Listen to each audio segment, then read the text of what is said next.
just a ride. Whoa, oh, it's just a ride. Welcome to the Just a Ride podcast number 5. We are riding together. I'm Zach. I am Shaiden. And Jeff. And I talk with my hands a lot. I just noticed that. I'm like, hey guys, No waka waka. No one can see I that, know, but except for us. You can probably hear the wind below from. I'll edit it in. I believe I can fly. So thank you guys for listening. These last 4 weeks, we've had a blast reading your guys' emails and getting all the feedback, and hanging out in Discord together and all that good stuff. Thank you to all you guys that are participating in all that stuff, and the shit box, Don and all those guys, and Chris, the Discord Dookie Slayer. But this week we're going to talk about things that you think that you only do, but probably other people do, which you can rack your brain on that one. We're also going to talk about bikinis versus underwear and the mystery that makes those things different for the male, at least from the male perspective. I don't know where that will go. We're also going to talk about dreams and our lives within dreams. We're going to talk about the sympathy and empathy kind of debate, or really just kind of trying to figure out maybe some of the differences there and have a discussion about that. We're also going to talk about, this one I'm excited about, living busy and what the, hustle culture and what that does. What do you know about that? Yeah, I don't know shit. Yeah, I've never seen you busy ever, I'm except never for all busy. the time. Neither of you guys are ever busy. Well, neither of in us are very theory, busy. I'm not anymore. I actually am very You busy, just but got- it's mostly dicking off now. But But you're busy dicking but I off. want to be busy because I don't know what to do with it, which I guess we'll explain. Yeah. We're also going to do what we are going to do every week now. Fuck this thing. Advice I give myself and things I learned. So we'll get to those kind of things here in a bit. Things I learned this week. All right. So now let's talk about the first thing. Things that you think only you do that probably everybody else does too. And this is your brainchild. What were you thinking of when you thought of this? My brainchild, yeah. Or this is what you noticed? I Yeah, guess. what is it when Yeah. you're like by yourself and you're just thinking, God, I'm fucked up? I have several. I mean, not necessarily fucked up, but just like I don't understand why I do that, but I can't. I compulsively do it anyway. 2 of them are in the shower, so apparently I'm weird in the shower. But my shower ones are my weirdest. But the one that's not super weird in the shower is like that. I'm sure other people do, but like I've never talked about it with anybody. But like you let the water running down your arm off of one of your fingers, and you like convince yourself briefly that you can control the elements. You're like, I've done that. I'm a fucking waterbender. I thought that was just to get the water to go into your butt crack. Well, I mean, it is useful for that. Yeah. See, there was a practical reason, but we're just like, I was think we're I To was, Avatar. nerd it out? No, you're probably the only one. I was friends with the guy, speaking of butt cracks and Oh, I showers. definitely was did friends that with too. the guy who he told me he was like, it came up in a weird, like, conversations. Well, you guys know how conversations between weird guys ones. can go. Yeah, we got on the conversation of washing butt cracks, and he's like, I found out he didn't like wash inside of his butt crack. I've heard this story. And I was like, why do you not wash into your butt crack? And he's like, well, because I don't want to put my fingers in there because that's gay. I was like, Whoa, dude. There's a lot to unpack there. You have problems. Please wash your butt crack. Yeah, please. like right now. Before you go see the psychiatrist, wash your ass. And was he at your house? It's like, stand up. You're allowed to be gay Right with yourself. Wash your butt crack. Yes. Stand the fuck up off my couch too, real quick. Seriously. I've got a bathroom. So, anyways, a fun little rabbit to chase there. But the other shower thing, by far the weirder thing that I do that I'm not sure that anybody else does, but somebody might. I can't swallow my own saliva when I'm in the shower. I've never heard of that. It's repulsive to me for some reason. I don't know why. Nothing ever happened to me that I know of, unless I repress that shit somewhere deep inside and it'll come out later. But I have to like spit. But yeah, you can drink water. I spit down the. Oh yeah, water's fine. I can't, but not shower water. Shower water is the problem. Is it because it's coming out of the pipes and you don't trust the pipes? I don't know. I don't have logical. I can't explain it. Well, let's unpack it. It's like the spigot. Does a spigot gross you out? You're like, It does. the nozzle. You're Yeah. like, that's crusty and weird. Yeah, I think a lot of people There's don't like think about lime cleaning scale that buildup thing. and Yeah. shit on it, but I don't know that it's that, because I feel the same way when I'm in the pool. Like if I'm just surrounded by water, Spit. that water like all water has to leave me. Nothing can come in. Water must leave. Well, in the pool, you are just drinking. You're saying you pee in the kitty- poo? Kitty pee. Yeah, which is So, gross. you know. And chlorine. Yeah. It's like 50-50, I think, pretty much. But yeah, I don't, and I do it to this day, and like I never even think about it except for when I've been in relationships and I'll be showering with my significant other, and then I'll just like, and they're like, "What are you doing?" I'm like, "Oh, I have. You're gonna have to just deal with that. You may not want to shower with me much in this relationship. Because I'll probably spit on you. I spit on you. Yikes. Yeah. So that's a weird thing that I do that thing. probably nobody else does. But I bet there's people listening right now. If you do, like, let me know. We'll be family instantly. And what if they figured out something you don't know? They could give you some information. Maybe, Info yeah. at SkatCast, or you can go to justarridepod@gmail.com. Well, at least prescribe you a doctor, maybe. Yeah, a doctor that I won't go see. So are we another weird doing things we do in the shower? That's weird because I mean, sure. So here's the shampoo bottle, okay? well, because I think I'm the only person I know that literally cannot pee in the shower. Like I've got like a weird phobia about it. I don't know if I don't want it on my feet or, but I can do both the things you bitches can't do in the shower. I mastered the shower. Yeah. Sorry. Wow. So I will very often go into the shower, which of course makes you have to can pee and get out not of the spit. shower and pee and then go back in. Okay. Yeah. Oh, you Well, get you out. don't- You don't just wait. You don't just hold it. No, that's what I'm there to enjoy the shower. I want to enjoy it. I don't want to have that like pressure. No.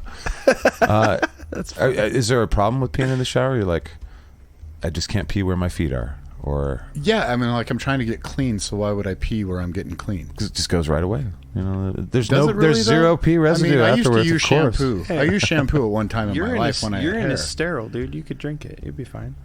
After you heat it up, and yeah, there's a process you got to go through.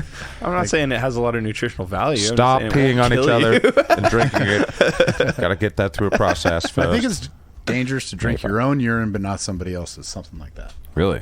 What? I heard that one Fact time. check. I've heard probably. you can't pee into a Mr. Coffee and get Taster's It's Choice. probably on the Google somewhere. I don't know where I got that information. Maybe it's true. I'm not going to find out, so it really doesn't matter. But also with the mouth thing, you can't even spit. Like I can't brush my teeth unless I'm in the shower. That's incredibly. You brush your I've teeth never with heard- shower water? Yeah, absolutely. Well, and That's again, I just made my antithesis of mouth water in Shaiden's. the bad way. obviously there's times where I can't take a shower, so if I do brush my teeth, then I have to pace in the house. I can't stop walking. I do that when I'm on the phone. I cannot sit still if I'm on the I'm phone. same way on the phone Same. too. 100%. Would you prefer to be in the shower or pacing? In the shower. Really? Yeah, the Okay. hot water feels good. Is it just a spite, Shaiden? Yeah, I mean, and, they just- now, yeah, not that now I get This to is think about damaging you our friendship a little spitting bit. in I'm the not shower. going to So hot water. So you're brushing I your am teeth aghast. hot water, and you're spitting on your feet. I so you won't pee I on your spit feet. directly at the drain. Okay. And it still takes a little bit to go down. Well, no, you could pee right in the drain, and then you wouldn't have to flop around in your pee water. From your last pee story, I don't believe that you can hit the drain. Oh, I can't. I'm a master. You got I just- pinpoint accuracy. I even literally in your just let it sleep. fall down there, and it hits the drain, and it's like, there you go, just go in there. Yeah. No. He's giving it directions. I don't know. First drain on the left, boys. So you take baths because you're obviously laying down. Yeah, obviously, I'm literally on my stomach, Yeah. and I've got my tiny little cock pushed up against a little grate, and that's the only way that shit works. His angry inch. It's an angry fucker. I don't really have. I mean, I know I do. I know that I think I'm weird, and so that I think I do. I can verify that. You're Yeah. weird. Yeah. Well, but I also Certified. think that I'm weird. I don't know what You're you guys. fucking How weirdo. weird? Yeah, I'm you're looking at nuts. both of you guys looking at me like, yeah, you're a weird fucker, and I'm a little uncomfortable by it. But I get it though. I mean, I'm I just look, trying to support you, dude. you're Making you kind feel of- validated. I will. Kind of a fucked up little poobah. I am. But that's why I like you. I am Peebah. pretty fucked up. Well, right He's a back. peebah. I am the peebah now. You're the poobah now. I am Fuck. the- fuck. Goddamn. You're just gonna have to be the jerk off bah. I don't know. We'll get I'm one okay for with you. We'll wank figure bah? out. No, what's it? Wank bah? You're the wank bah. And now we have our nicknames. Finally, I'll Excellent. be peebah, poobah, and wank bah. And done. That's got a good ring to it. I think I have two things that I would like to know if other people do. Like, I put my thumbs in my nose holes because I can, and I don't know if other people can do that or not. But I pick my nose with my thumb, and I feel like No, yeah, I everybody's get you. like, what the the outer fuck? edge. You're talking like No, I can get my thumb into my eye socket pretty much, bro. I got don't believe big you. nose holes. Fucking right A, bro. now. Jesus Christ. I mean, how far you want me to go in? How many more knuckles you want? No, I got to try. Until today, I did not know that I could do that. Dude, I can't. I have but I toe got a big old thumbs. nose. I have my yeah, you have big thumbs too. my and you do thumbs too. are like the size of like grown woman's big toe. Nice. That is a big ass thumb. Maybe I have little ass thumbs. That could be. You look like you should be able not just palm a basketball, but like I can palm a basketball. Just You do have terrify a dexterous basketball. thumbs, Zach. I never really spent time you admiring got your digits. almost pretty fingers, dude. That's weird. Mine look like Olive Garden breadsticks. They do. I would eat fucking at least 3 of those, and then save the rest I had for a later. date one time that almost happened, actually. Mine, Garlic bread. Mine look No. like your chicken's feet, kind of. We all have very different. We're looking at. You literally can't see what No we're one doing can right see. now. But Jeff's hands look like he's from the Olive Garden family. I don't know what my hands look like. What were you saying? Feminine. They're feminine. Oh Yeah. goodness. Okay. But they're big. They are big feminine hands. They can palm a basketball too. They're big old lady hands. And then he's got chicken talons. Yeah. Well, he's got owl talons. Okay. Big Kind of do. owl Yeah. talons. Awesome. What the fuck are we talking about now? I forgot. I what don't we're know, talking weird about. shit. Yeah. Weird shit that you do. You don't Yeah. have anything. Huh? So, but the other one is I would put ketchup on saltine crackers, as that was like my favorite go-to thing. And I'm not every time I repulsed by bring that it up, seems a little weird. But well, every time I bring that up, people, I haven't brought it up for a lot of years because I learned my lesson that when I do, people are like, gross. And it's like, I don't know why You that's were gross. 6 the last time you talked to me. No, I was probably in my 20s because it was one of my roommates. He's like, why are you doing that? In your 20s, you're still 6. Okay, fair enough. I specifically was still about 6. But then I discovered when I went to Canada, and it's not a bottle of ketchup on chips, but it's ketchup-flavored chips, and it's yeah. the greatest thing on the earth as far as I'm concerned. Like an actual potato It's chip. crunchy French fries is what that shit the is. old Dutch brand makes the best ones. Ooh, Fight me. I've only had Lay's, so I've only had Lay's. Lay's is alright, but Lay's is like a little bit chemically, like it kind of like puts gas in your mouth. When That's the one that I fell in love with too. They're So good. But Old Dutch, man, they make the best ones. Well- And this isn't just a Canadian thing because a bunch of Canadians will disagree with me, but yeah, fair. I believe them to be the best. Okay, fair. We're gonna go off Shaiden there, but if you guys live in Canada, I can't. I mean, Yeah, mail us ketchup please, chips. God, please. Out of your life, that's the weirdest thing you can come up with is No. ketchup on crackers. No, it's just one of the things that whenever I brought it up, people are like, "What the fuck's wrong with you?" I mean, my life is ridiculous. Okay, I see what your point was. It's like everything. Zach's weird I grew stuff's up- too weird Yeah. for public consumption. Yeah, I mean, my best friend growing up for the first 5 years was a chocolate lab. There's a lot of weird things. I've I seen spent you have 2 hours a longer day. conversations with imaginary people in your head than you have people. And I've been in the room not talking. And there's a conversation between 4 folk, and you're Yeah. silent. Yeah. Okay, so I don't. Well, everyone else does that, don't they? No. Damn it. Sure don't. Okay. Well, SkatCast.com if you'd like to I fight with myself help me in my monetize head, that more. but it's usually just two-sided. Fair. All right. Well, so those are the things that we kind of do. I don't know, but I hope you guys shoved your thumbs in your noses to Yeah. see if you could do it. And send us some weird things, too. I got to know one more thing because Please, goddamn those ketchup chips, please. Send. something that something that I did as a kid and I have woken up doing it as an adult fairly recently is to put myself to sleep. I would lay on my stomach and I would literally lift my head up and pound my head into the pillow, like bouncing it off the bed. I remember doing And then I that. would stop doing that and I would roll side to side really, really hard. You guys both did I that? did Yeah. the head pillow pound thing. I still Okay. do that. No shit. Yeah. And I Absolutely. could not go to sleep unless doing that. I've never talked to anybody in my life. Everybody else was like, "Did you see a psychiatrist?" Or Oh, well, then we all should have. I You got to think. make the head dent so that it's everything. And sometimes no, you get I a mean I little would do it violent. for like an hour until I went to sleep. Okay, that's crazy talk. Oh no, I would do it like once or twice just to make a head dent. Oh no. That's I would literally pound my head and then thrash my body, and I called it bounce and roll, and I did that for years. Eventually I grew out of it, but now I will wake up doing that, Wow. and it's violent. I mean, it's fucking violent. I caused a stereo to fall on my head one time Damn, dude. doing that. Yeah, and when I was a teen, so I still did it into my teens. I don't know when it went away. Wow. Yeah, you're on the Look- spectrum for sure. Yeah, you think you As am I. You were possessed. You were possessed by one of the trout you caught, and now you have the spirit of a trout So I'm inside you. Just thrashing my head God, could you imagine that? You're just hanging out on a boat, and you're like, "Oh, someone brought sandwiches," and like a reverse, like the fish catching you. Right out of the boat. No, that would suck bad. That actually sprung something in my brain. When you guys were younger, did you face when you slept? Basically, doggy style. You put your butt up doggy style and slept your face down on the pillow, kind of your knees underneath you, with Yeah, your and butt I up would in the put air. my arms between my knees. Too. Did you do that shit? Yeah. Okay. Hell yeah. I was never. I not that I can. I mean, I had to be flat to do how I slept. Oh yeah. So That's fair. He had a whole process. Okay. Well, he and I did. So if you can do the butt in the air thing and then flop like a fish with your thumbs in your nose, then we've all bonded so much. We are completely like brothers and sisters for We life. need to I think. put a how-to video now. This is how you get your butt in the air. This is the right form for the Just flop. a ride certified Jeff, show him the flop. sleep preparation method. All right. Well, we got our next little topic is pretty simple. I don't know where this will go or not, but it just came to my attention that we look at bikinis as something that's very okay to be in public for a lady to wear, and that we look at underwear as a completely different thing, despite the fact that they look almost exactly similar, if not, maybe less risque than bikinis and stuff. And I'm just wondering, why are we like that? Why do we draw a line between those? What is that? We love double standards. Yeah, double that it? standards run our world pretty much, and when I think if a woman feels that she wants to go out and is comfortable in wearing small clothes, she's okay on her own terms to be looked at. But what Well, if she's wearing underwear?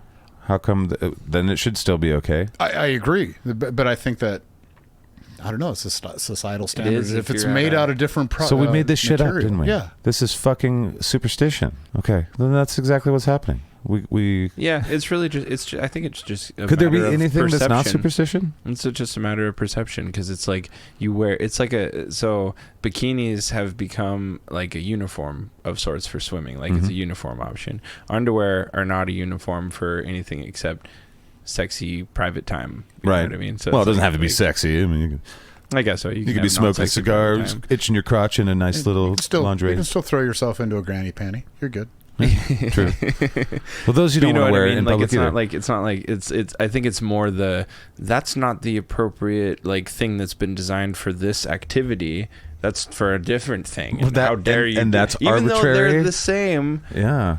So kinda. I mean, okay. To be fair, bikinis are designed to not be see-through when they're wet. A lot of underwear is not. Well, fair. That's true. You're right. You're right. That is maybe it. So cotton versus spandex I kind of guess. thing. But I mean, that'd be my little attempt at trying to make sense. That's out of pretty it. good. That's about the best well, we have. okay, I so think. they come out with now sports bras, which is almost like a combination bra / bathing suit, and those are fine Yeah. to wear in public without Yeah. issue. Sports bras They are do cool, cover man. more, They're though. like boob armor. They are. I think Yeah. sports bras are rad. They are. They're my favorite. just of as the a Yoga thing, I'm pants, like, and, that's cool. Yoga pants and the sports bra combination with a hat on. Wouldn't that feel great? It's hot. Well, and even Yeah, when you feel like you're actually like Jeff's type. yeah, exactly. But you kind of feel like just you're hugged. Your whole body's just hugged. It's like I'm ready for whatever. Yeah. Everything's where it should be. And, Unless you're you a know. little bigger, then you feel like a broken Pillsbury, Yeah, I feel biscuit. that way too. thing. But Those clothes aren't for you. Yeah. Don't wear those then. Well, then that's society and our beauty standards and all that stuff. We could talk about that some other time. Men and women's beauty standards and where we put that and all the wherever we feels about it. But I don't know. Bikinis and underwear are the same thing, except for I guess they're one's made for swimming and one's made for sleeping.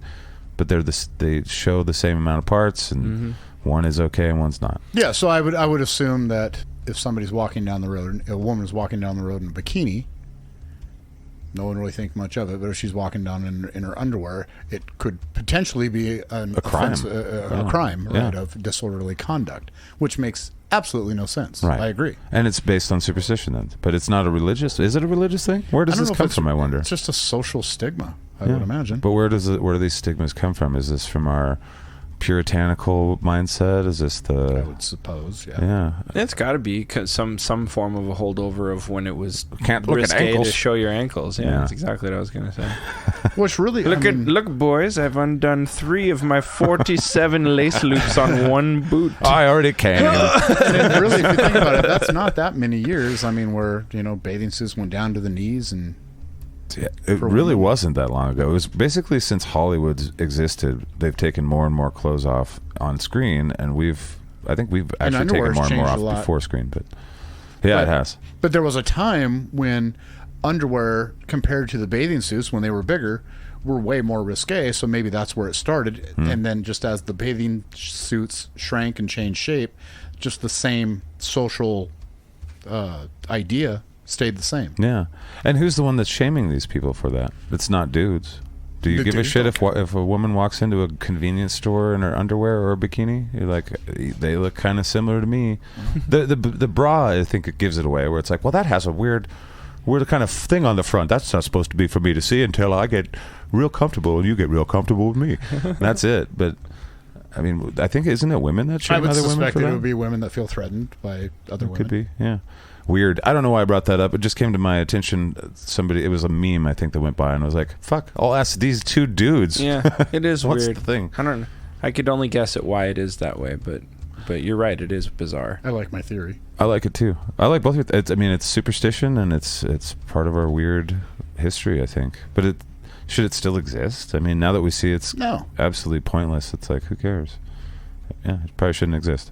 But whatever, we're not going to cancel it. Who gives a fuck? All right, let's move on.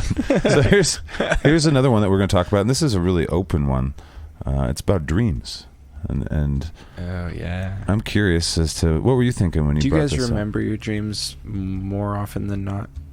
Not. Yeah. Unless it's violent. I smoke too much weed. Really? I'll say this for whatever. This is something weird that I do that maybe other people don't do. When I smoke weed, I don't dream at all. Like I don't remember. I've them. heard that a lot. I've When heard I that. was And when I- I was a heavy duty stoner, I still dreamed all the time. So Fair. I don't know what. When I stop to smoke, like when I take a break, or if I get some weed that is not high in whatever, it's low in THC or whatever, I will dream just like I did when I was a kid, which is probably why I like smoking weed, because I don't like my dreams. But anyway, so I would be completely the opposite. I would that would incentivize me to never smoke weed again. Oh, really? I'd rather have dreams than weed. Oh, fair enough. I mean, the my last dreams are dream that I remember brutal. was that pee dream that I brought up a couple weeks ago. But yeah, unless it's... And there's dreams that I remember from years ago. Right. But I don't really regularly remember dreams unless it's like ultra violent. How often are your dreams ultra violent? It comes in waves. Tell me about your mother. You're gonna get into more shit that you don't want to get into. It comes in waves. I'll be good for a couple weeks to a couple months, and then I'll just have them repetitively for Really? a couple weeks. And at they're a the time. same dream? No, they're all different, Oh. but they're all work related and just. I was gonna say, did you have them before your career? I had them throughout my career, but since I've been out of my career, it seems to be more reoccurrent, or at least the last period that it happened for a long time. Wow. And then just shut off. I don't know, probably a month ago. Wow. That's Back in the hardcore. box. Put it back in the Yeah, box. yeah. Just bottle that up and let it fester inside. Don't let that out ever. Yep. You Do don't the deal with manly that. thing and Don't you repress deal with it it. I don't way want to see a deep down. tear. Exactly. Don't let me see a fucking tear come out your mind. You're fine. No. Shit though. Well, those dreams don't sound fun at all. So just violent but like real, like these aren't demons and shit. really, These are yeah. just people you. But one of my favorite dreams I ever had was super violent. But it was before Imitrex was made. And so they used to I get The migraine migraines, medication? which I haven't had migraines for a while now. But I had chronic migraines, and before Imitrex came out, man, they would give you all kinds of shit. Well, they had the stuff that I would shoot up my nose, and I would have to go home. I couldn't work on the stuff. It would just get me super high. It was actually really good. But What's one in of the it? side effects was violent nightmares. Oh wow. And in one particular nightmare, I just remember everything being white, and I had a garden hoe and just went around and just sliced people's throats through the whole thing. Wow. It was amazing. and it was just bright red, on white, and just bloody, gory. It's like, people. what was the plot line? Were you saving somebody? No. I was just I was fucking just killing. going around, just killing. It's like Dexter on his worst day. Yeah. It's fucking Grand Theft Auto. When you're playing, if you're me, just kill everyone. Never play the missions. Yeah. Well, That's a what- lot of people, I think. Yeah. What about you? What's your? So I remember if I wake up and I don't remember my dream, like a lot of my dreams will slip away after I'm awake for a few hours. They'll get a little bit more vague unless I like try hard to hold on to them. But if I ever don't remember my dreams when I wake up, it's like odd. I'm like, oh, I feel cheated. I'm like, what the hell? Really? You and our drummer probably. Have you ever talked to James Yeah, about his I have. extensive dreaming? I have. I don't know how much I believe him, but It does sound amazing, like Neo and the it Matrix sounds awesome. kind of shit. I mean, yeah. he's like, and I mean, he's I've never experienced he's a anything great like drummer, but he told me, he's like, yeah, dude, I can practice drums when I'm dreaming because I'm lucid and I just do practice and I wake up and I have the practice time logged. I'm like, yeah, right. That's magic shit. I hope would love that's that. true because Yeah. that's awesome, but. His I have skill not level would productive. say it might be. I know, right? That's what I mean, though. Like, Like, I I'm mean, not he's got gonna the chops dispute to it. back it up. Yeah. God, wouldn't that be nice though? I would kill for 5 minutes where I could Yeah. control a dream where it was useful like that. Although I will say, visualization when you're awake, Yeah. when you go through things, like I've run through shows in my head where I've done the whole show in my head before a show, like the day before, and it never turns out the way you do it, but you're just more ready. But usually in my dumb imagination, I'll fall down and fall off the stage like 4 or 5 times just because my brain can't help it. It's like, and then he tripped on the cord. He tried to do that jump, the time jump, and he jumped wrong time, broke his ankle, fell into the crowd. Crowd ate him. And that's how my story ends. Your brain's a dick just like mine. Well, my dreams always, especially when I was young, and this is why I love marijuana, and it's like a gift to my brain. So it's the opposite of what you were saying. I died all the time. Oh, I do too. Yeah, okay. But it was the dumbest fucking ways to die. And they never feel the way you die, but I would just fall and then crack my head open and I'd be aware of it, or ninjas would stab me to death or whatever. But there was a time period in my life where I think I was just super into werewolves and horror movies and just kind of growing up a little bit, but still like, I still kind of pee the bed, obviously. Fucking whatever, Peebaugh. Peebaugh strikes again. But, you know, still going through all the kid stuff. But I would die consistently and violently. And I read somewhere when I was probably a teenager or something where it's like, you shouldn't die in your dreams. It's really bad for your psyche. And it's like, who controls that? Bullshit. Yeah, exactly. Freddy Krueger. Exactly. Yeah, exactly. Fair enough. But yeah, so I avoid my dreams because they're a lot of fun. I've had so many fun ones where it's like they're people that you've never met in your life, but you feel like they're exact, like you've known them forever. So they're like an archetype of some, you know, your best buddy, but you've never seen their face. But your brain has made it up from another face it's seen in the world. So somewhere's, you know, whatever. So I have fun ones that are like, they make no sense, where I'll have like I need a gun, and then the gun appears, but it's like one of those transformer guns that's like not solid or something. It's like the robot thing and that transforms into a man. Somehow it makes perfect sense that your dreams are cartoons.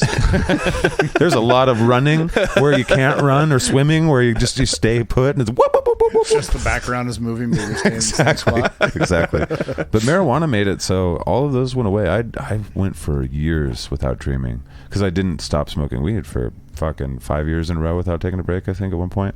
And then I took a break and it was like, holy, what's going on in my head when I'm sleeping? And that, yeah, they're pretty vivid and I don't like them. So marijuana, thank you. Crazy. Yeah.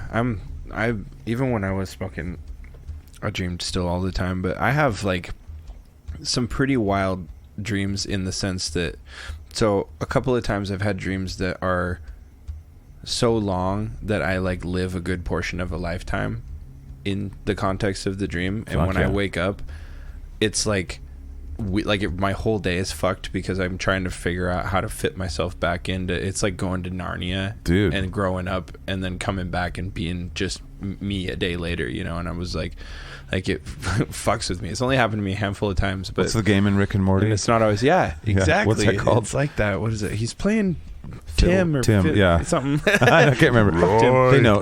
Yeah, fuck Tim indeed. But they know. The listeners know. Yeah. So I've had some of those, and it's not always like a lifetime. Sometimes it's like a stretch of like a week or a month, or it's just like a longer period of time than just a night, you know. And I'm like, and it's congruent, and I'm in it, and I'm not necessarily me, or I'm just some variation of me in a different context, you know. But sometimes he's Johnny Depp, and that's fun. Not lately.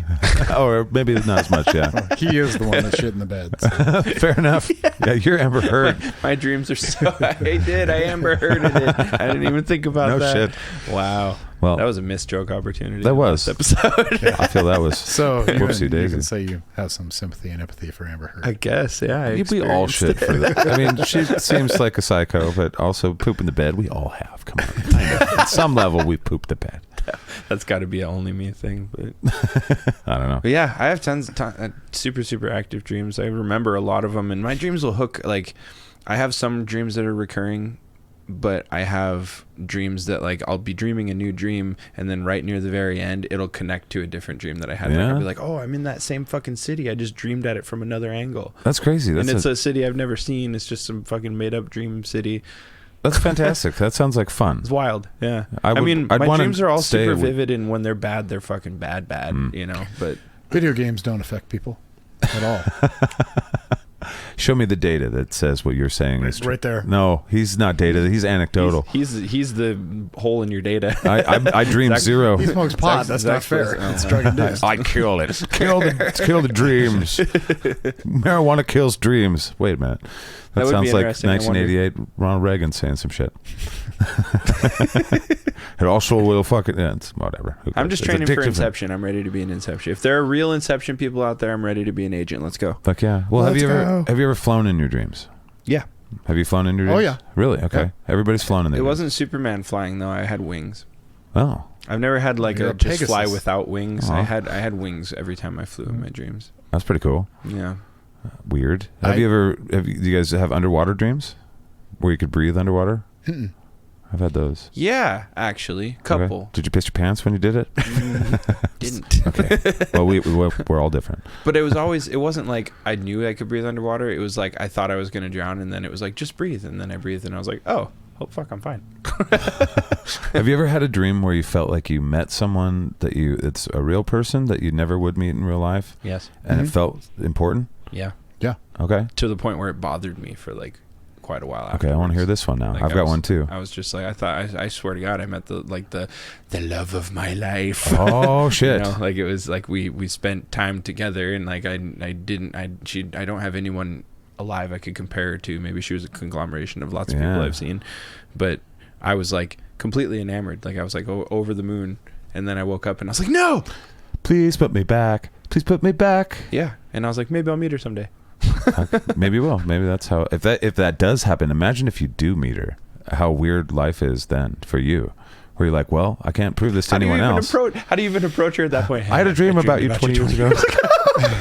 You are literally. What's your name? The funny thing is, I read this too, and I haven't looked into it, but your brain does it doesn't make up faces in your brain when you dream. It is a face of someone you've seen. I've read that. How do they know that? I don't know how they know that. That's a fucking great. That's a follow-up question and a half right there.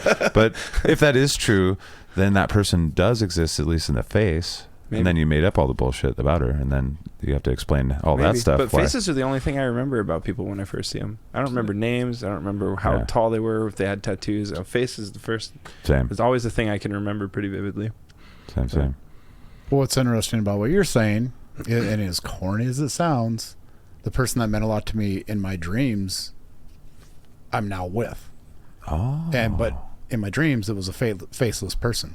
But the voice is the same, the hair is the same, Oh, that's the body best. style is the same. And it was that feeling of, who is this person? Like, I know who this is, but I could never see the face. Well, now you're with and that it was, person. yeah, this comfort and this feel. Yeah. Oh, you So, and just fucking awkwardly, rom-com son of a bitch.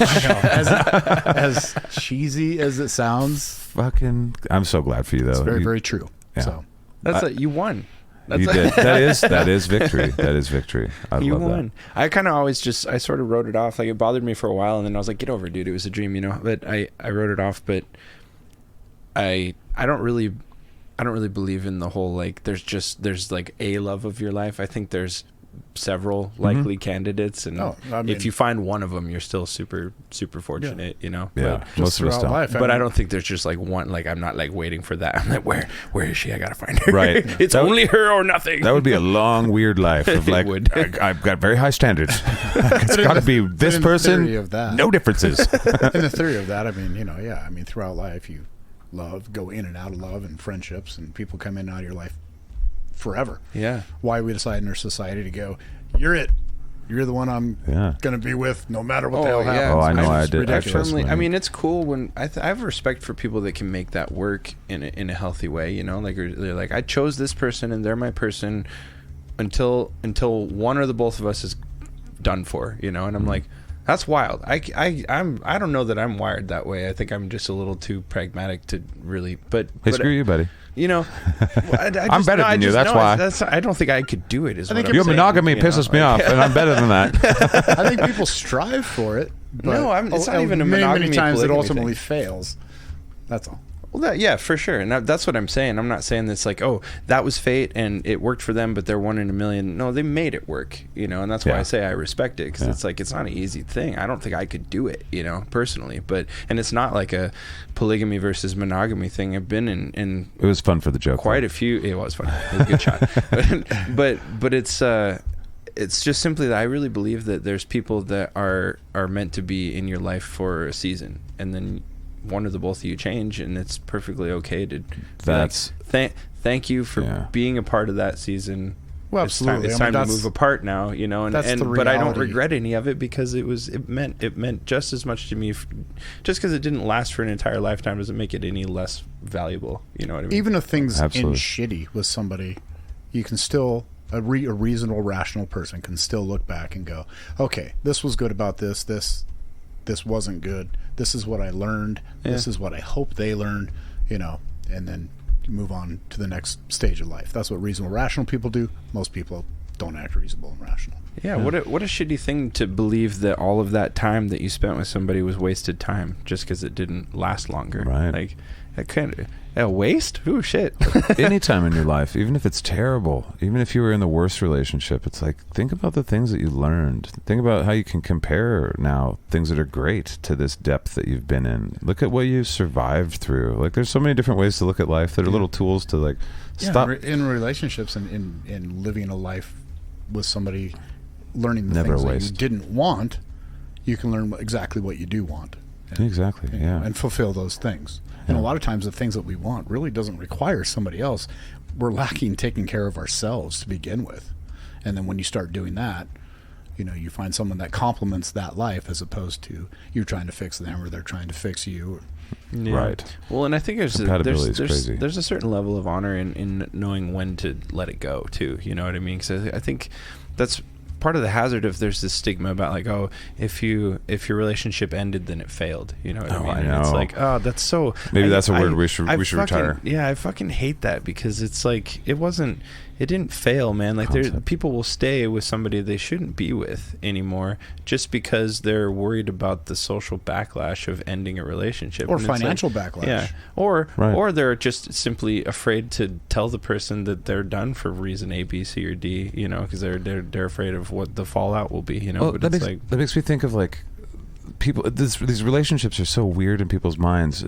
There's country song after country song after country song where it's like, the lady is so pissed off. I popped his tires and I was, Yeah, you know, I committed punched him. malicious mischief first degree is what Yeah. she did in this state. And it's like, it's like That's a felony.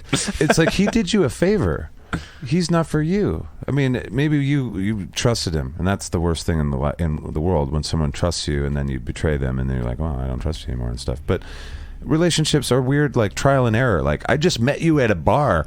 Maybe we'll be together forever, but likely not. And then to go together for 6 months, and then he broke my heart, and so I ruined stuff in his life and shit. And it's like, just move on. Yeah. Just don't. You don't need to key a car. You don't need to be a fucking felon. that's how I treat all of my interactions Same with with dudes, of humans course. in general. Is just like everything that somebody does, I just treat as a learning experience for me. Yes. It's like, okay, I learned that about you. Now I know how you are about thing A, thing B, thing C. I'm that way in relationships. I've been married too, and man. divorced a few times. I've learned a lot. Jeff's book will be coming out soon. Sometimes I had to relearn. I think I'm better now. Well, that's part of why think I'm not really a jealous person with my significant other. Like, I don't feel like I need to check up on them, or, you know, like, I'm not worried about. I've never really been worried about being cheated on, because I'm just like, well, me worrying about that won't change the outcome. I mean, it's just going to make me an asshole. Yeah, it's Right. like, and it's going to take a lot of energy for me that I don't want to have to spend.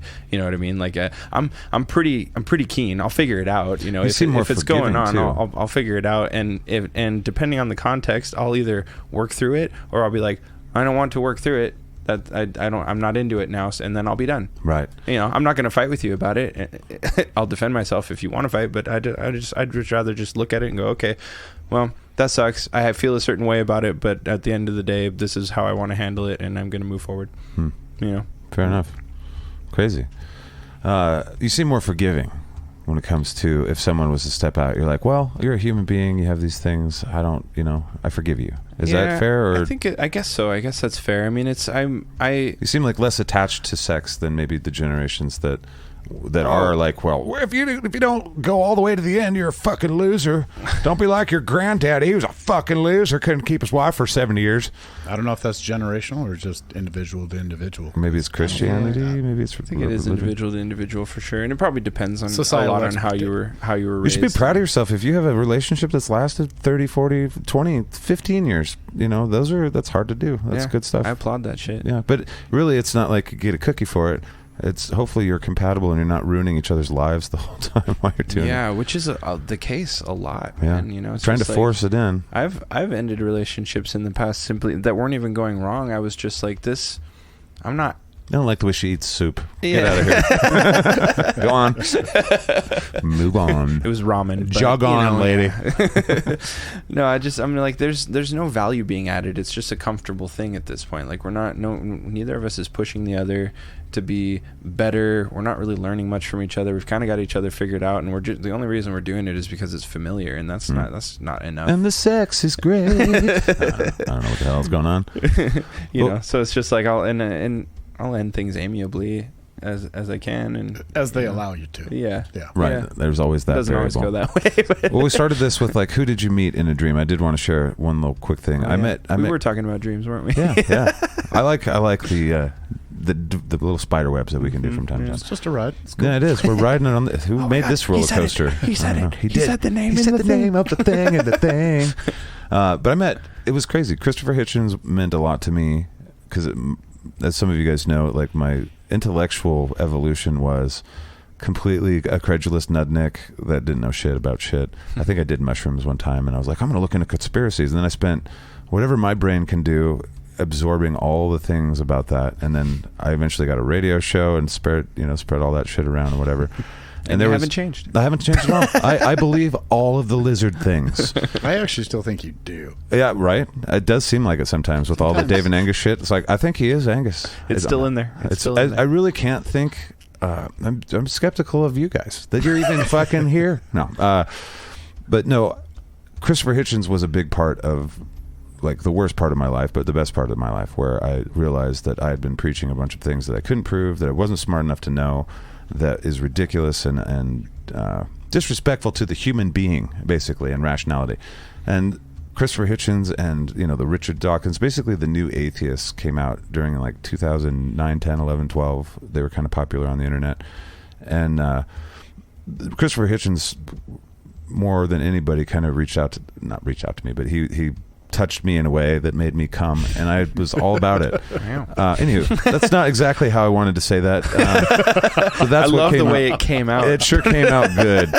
But Christopher Hitchens was this intellectual person that was moral and was so sharp and so quick-witted. And, I learned about him through religion, but I ended up reading all his books, and I ended up looking into his life and stuff. I don't agree with him about all the things that he thought and stuff, but he was a huge part of my brain going, be skeptical about everything.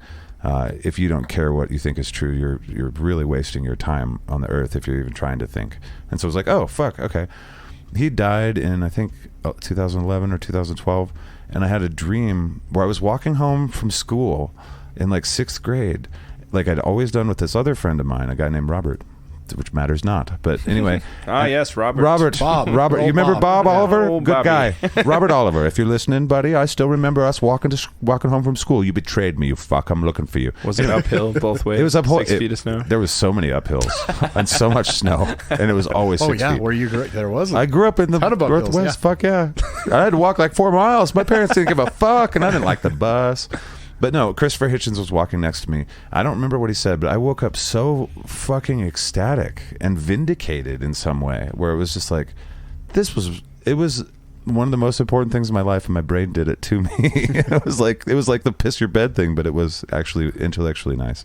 So I met Christopher Hitchens right before he died. And I'll share this too. Always write to people that you respect.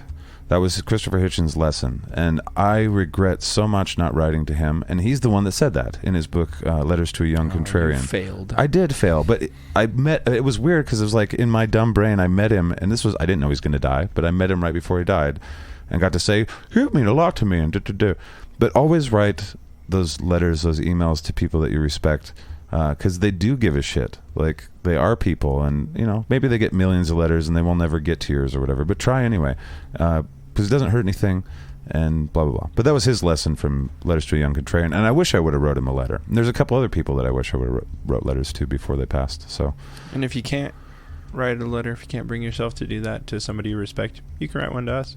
Yeah, right. Write one to people that don't deserve any respect. All right. So did we delve into our dreams enough, do you guys think? Yeah, that one. I guess so. That was like, that ride had a loop. Yeah. I felt like that loop went fast, and then it went slow, and then it went... Little right through hell. Yeah, we went through Dante's Inferno a bit. Well, that kind of leads us to another kind of... talked about Gretchen Wilson. That was wild. We went into some deep shit. This one is Sympathy and Empathy. We're going to talk about another one that you brought up, Shaiden, and I like this idea. You had an interesting point about sympathy and what it is compared to empathy. Yeah, I'm getting really almost to the point of obsessive about looking into this right now, because I'm confounded by an aspect of humanity, and I want to make... That's what I do when things bother me. I research them to death and try to make sense of them so I can... Yeah. But that's healthy and or probably scary. Yeah, but it's both. Yeah, it's a bit of both, not mutually exclusive. Right. It's a spectrum. It's good. Well, no, the thing that bothers me is how, and it's regardless of the subject, you could apply it to a lot of different subjects, but it seems like people are really quick to tell other people how they're supposed to feel empathy for somebody that they're not connected with, they've never met, they've never experienced what that person's experienced, and yet you're supposed to have this deep empathy automatically for those people, and if you don't, then you're a piece of shit. Let me just clarify where you're maybe going with this. Would that be like, so as an example, on the news, locally they show an incident happening here, and then the first 30 are like thoughts and prayers, that kind of stuff? Is that what you're talking about? Or somebody actually delving in? That would be a minor example, but it's like, or more, if you want to stick with that example, and if somebody was in the comments and they were, interested in the clinical details of it, rather than being like, oh man, like that, they don't comment on the empathetic part of things, and then people go on there and they go, what the hell's wrong with you? Like, why don't you don't you feel bad for them? Like, how you... So the social... What if it was you? What if this thing A, B, C, or D happened to you, or it was affecting you, or the social pressure to be automatically sympathetic or empathetic to a situation you have nothing to do. That has nothing to do with you, yeah. Nor does it have anything to do with the people that are piling on. So that makes me think they're fucking lying. Like, right. You don't really care about it. Yeah, and I thought maybe I'm just a piece of shit, because I'm just like, well, am I just not capable of caring about things that don't affect me? But like, the more I'm researching it, it's like, no, human beings they're making it up.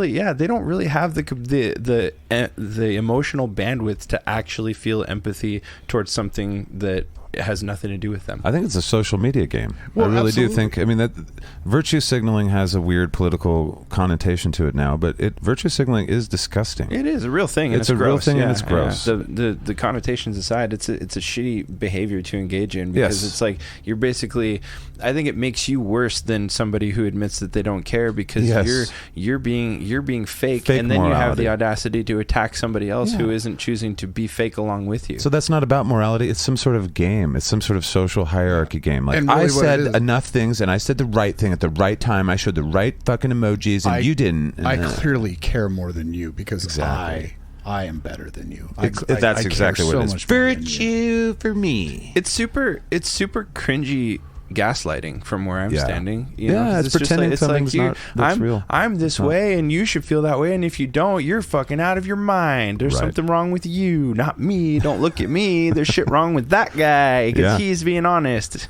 And usually you want to look into their life, and it's like, oh no, you were all fucked up because you're a huge hypocrite. And and I mean, we're all hypocrites on some level, like to some degree. Most we're all hypocrites, but you try not to be, right? Isn't that the goal? If you're not being a piece of shit, you try not to be. Well, humility in your virtue is probably pretty good too. Like the idea of virtue signaling that I knew about before it became political was, say, a company spends $1 million on getting a bunch of kids backpacks and back to school shit. And then they spend like $10 million to start an advertising campaign, bring cameras into the classroom and show all these kids. Spend $10 million to say, we here at DuPont fucking spent $1 million on kids. Right. We're kick-ass. Look at me. And that's what people do with social media. They're like, It's weird to me without that the money shit and even without the works. helping people, it's just pointless jerking off into fucking cyberspace. It's just weird to me that shit even works. Like those weird advertising know. campaigns. It's like, who's buying that? How exactly? Like what a Like I find how it old do you off-putting. think I am? Anytime 4? a company presents themselves to me in that way, I'm like, oh fuck you! Like, I'm not buying a cheeseburger for 3 months. Exactly, I On would. principle, Dude. Now I got to share this story. So I watch baseball highlights. I watch them on YouTube, and I just watched like a 9-minute whatever of the game, recap of the game. There was a DirecTV commercial where it was just, I mean, I do a little bit of animation here and there, and it was just this cheesy fucking, and it was a dumb song. It was a baseball thing, and they're like, you like baseball, you should probably check out DirecTV's baseball thing, $39.99. But it was just so stupid, and they played it over and over again. I was like, fuck this. Fuck your goddamn stupid company. I'll never even do anything that you want me ever. I won't even watch this. I'm going to turn my head. I'll turn my head and turn the volume off until it's over. And so I was just like, fuck this company that can never win me back. Then they did a commercial on the same company, same platform. It's Ken Griffey Jr. and the other Mariners from the 90s. And they're like, dressed up like Ghostbusters, and I'm like, oh, these are great. Ken Griffey Jr. is so cute. Look at him, he's such a sweet. Got him. And I'm like, god damn it, You I'm know- eating those words. Fuck. Subway lost me at their jingle, the $5 footlong. Really? I thought that was so stupid. I never ate another Subway. It was been a long time. Well done. $5 $5 foot. Please don't hit me. That's so funny to be imagine being the songwriter. It's like, I made this jingle that made me $30,000. So the Subway bought it, and it's like, you ruined people for that. You walked people away with your shitty song. They're away from. You should meet that guy and tell him that, like, you're so bad at writing songs, Jingles are or you're so good at it. Jingles are Got so in my weird, head. man. They make me mad. Jingles make me angry, and there's some that I really like. Like, do you guys? This is a very Northwest thing, I think. Fred Myers is only around here, right? Like on the Pacific Northwest. I think so. area. Yeah. I think so. Yeah. So, but do you remember the old Fred Meyer song in the commercials? Well, once you sing it, When you sing it, it's going to be stuck in my head. What's on your list today? Oh, God. You'll find it at Fred Meyer. You see? yes. Oh my God. And I was like, man, like that's a winner. But in in the scheme of my life, jingles make me angry as a musician, because I'm like, somebody was just like beep beep beep beep beep beep, Dude, on a piano. Yep. And they made way more money than I'll ever make on any of my songs that I carved pieces of my soul out. You want to hear something to terrible? forge. The most money I've ever made off of anything musically so far has been off jingles. Ah, you're out of the band. I've done a few jingles. There's one in Spokane that I did that I got paid really well for. It's Peace of Mind head shops. It's like, peace of mind is where you will find your peace at Peace of Mind. Pound for pound, we're the dopest shop around. Find your peace at Peace of Mind. And I got paid a bunch of money for that. He was my friend too, but it was like, Damn. And then I did another one for a company. Part of me wants to be like, fuck you. You want to sell punch me in the out. face. And another part of me is like, get that money. Get that money. It paid the rent for like 3 months, man. But there was another one that I did, and I beat out the person that wrote the theme song for Laverne and Shirley, which is a great fucking theme song. Yeah. But here's how I beat it out. I actually did a cowboy voice because I did the voiceover too. I did a cowboy voice in the voiceover, and then I sang the song, but then I pitched it up into a female voice, and I had this program that made it sound. They're like, "Well, we really want a girl." I'm like, "Don't worry, I work with a great female singer. She knows just and it was just me, and I got paid even more money for that one, and that was great. Because And you it was had to like hire a singer. Yeah, I didn't have to hire shit, and I was doing it on a really. I had That's a great shitty scam. microphones. You ran a good scam there. I like that. Music is that way. It really is. There's gatekeepers, and then there's a bunch of money, but there's a lot of gatekeepers that will keep you out. But no, jingles are very. I wrote Peace of Mind like 12 versions of it, and then I changed it for him because he's my buddy when he wanted to, or like, it's seasonal. Will you give me a Cheech and Chong kind of vibe, or give me a, I did it many times. So he's like, give me a rap vibe. And it's like, okay. And blah, blah, blah. So I think I'm I just did. jealous that you have that capability. Like I can't. Like, if people asked me to write a jingle once, it was a friend of mine, and I said that I would try, and then I never did, which makes me a piece of shit. Lynn, if you ever hear this, I'm so sorry. But, I told you I tried, but I lied. Now I'm honest on I podcast. didn't try. I really thought I could do it, but I don't have it in me to do it. Like everything I write, I mean, you're in a band with me. Like everything I write is very like visceral and like fucking like I'm like here's my guts. Yeah, like I don't do art. Like I can't. Yeah. I don't do art with paint. I bleed. Exactly. And then I put the blood on Which the makes me a canvas. pretentious cunt is really what I'm trying to say. No, But I'm better than you. There you go. You're a legit artist. That's the difference, I think, for a lot of folk. Did you go with sympathy and empathy as far as you wanted? Oh, That's what I was going to ask. No, actually, no. So to come back to that, I found a study this week, and I was reading through the cliff notes because it was long. It was actual study, so I was like, I can't read all of this. Reading the abstract. Yeah, I was reading the abstract on it, and they were talking about like whether or not you can actually feel empathy for something that you can't observe. They said they determined you can feel empathy for something you haven't experienced, but you can't actually experience empathy for something that you haven't observed. Like, so if you can't see it, no, I mean empathy. Okay. Sympathy, you can feel sympathy for something that you haven't observed just because you can imagine it and you can go, oh yeah, that would suck, and then you can manufacture some like, yeah, I feel bad for that sucks, but you don't feel it, like right. No, I agree. And they were even saying that there's like a preliminary evidence that's out there now for like what they're calling mirror neurons, which is like when you're actually observing somebody in person, these mirror neurons. I don't know why I'm pointing at my chest. Neurons live in your belly button. Yes, they do. Well, that's when you watch somebody get kicked in the balls. That's where you feel it. Is right above your crotch area. True. It's Maybe right that's in why that I was area. Yeah. Right in your neurons. Yeah. That got me my neurons. Oh, my neurons are feeling for you. That is the deepest my form of gonads. empathy, I think, is a guy watching another guy get hit really hard in the balls. Yep. Women have to have that. I bet when they watch another woman give birth, I bet they're like, probably, yeah. The empathy's through the roof. Yeah. And ours is very simple. Like, oh, that guy took that bike tire to the balls.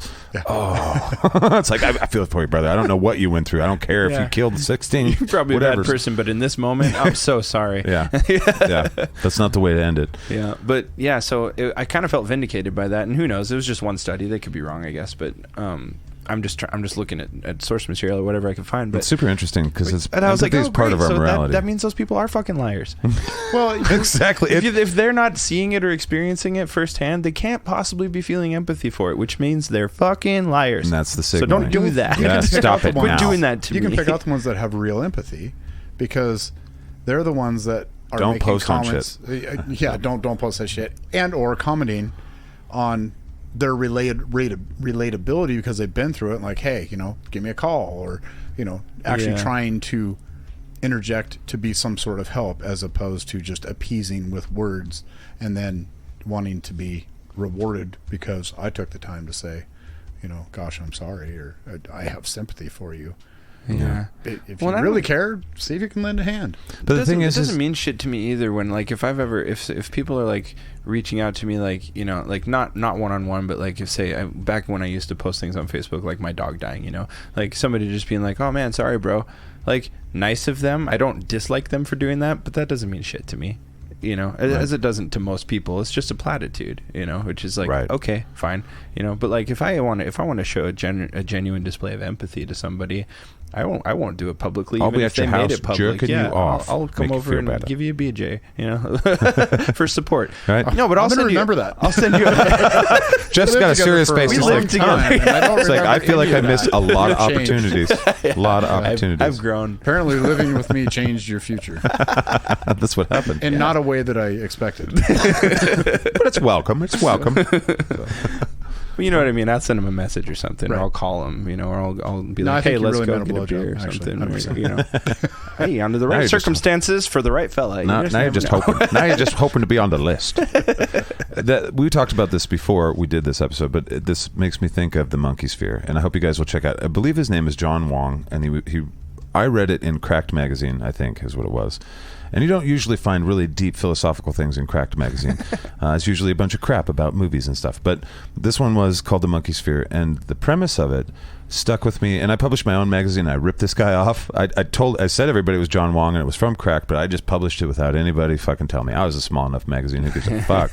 But I published it 4 times because the point of my magazine was like, here's some cool things I learned. I hope you guys...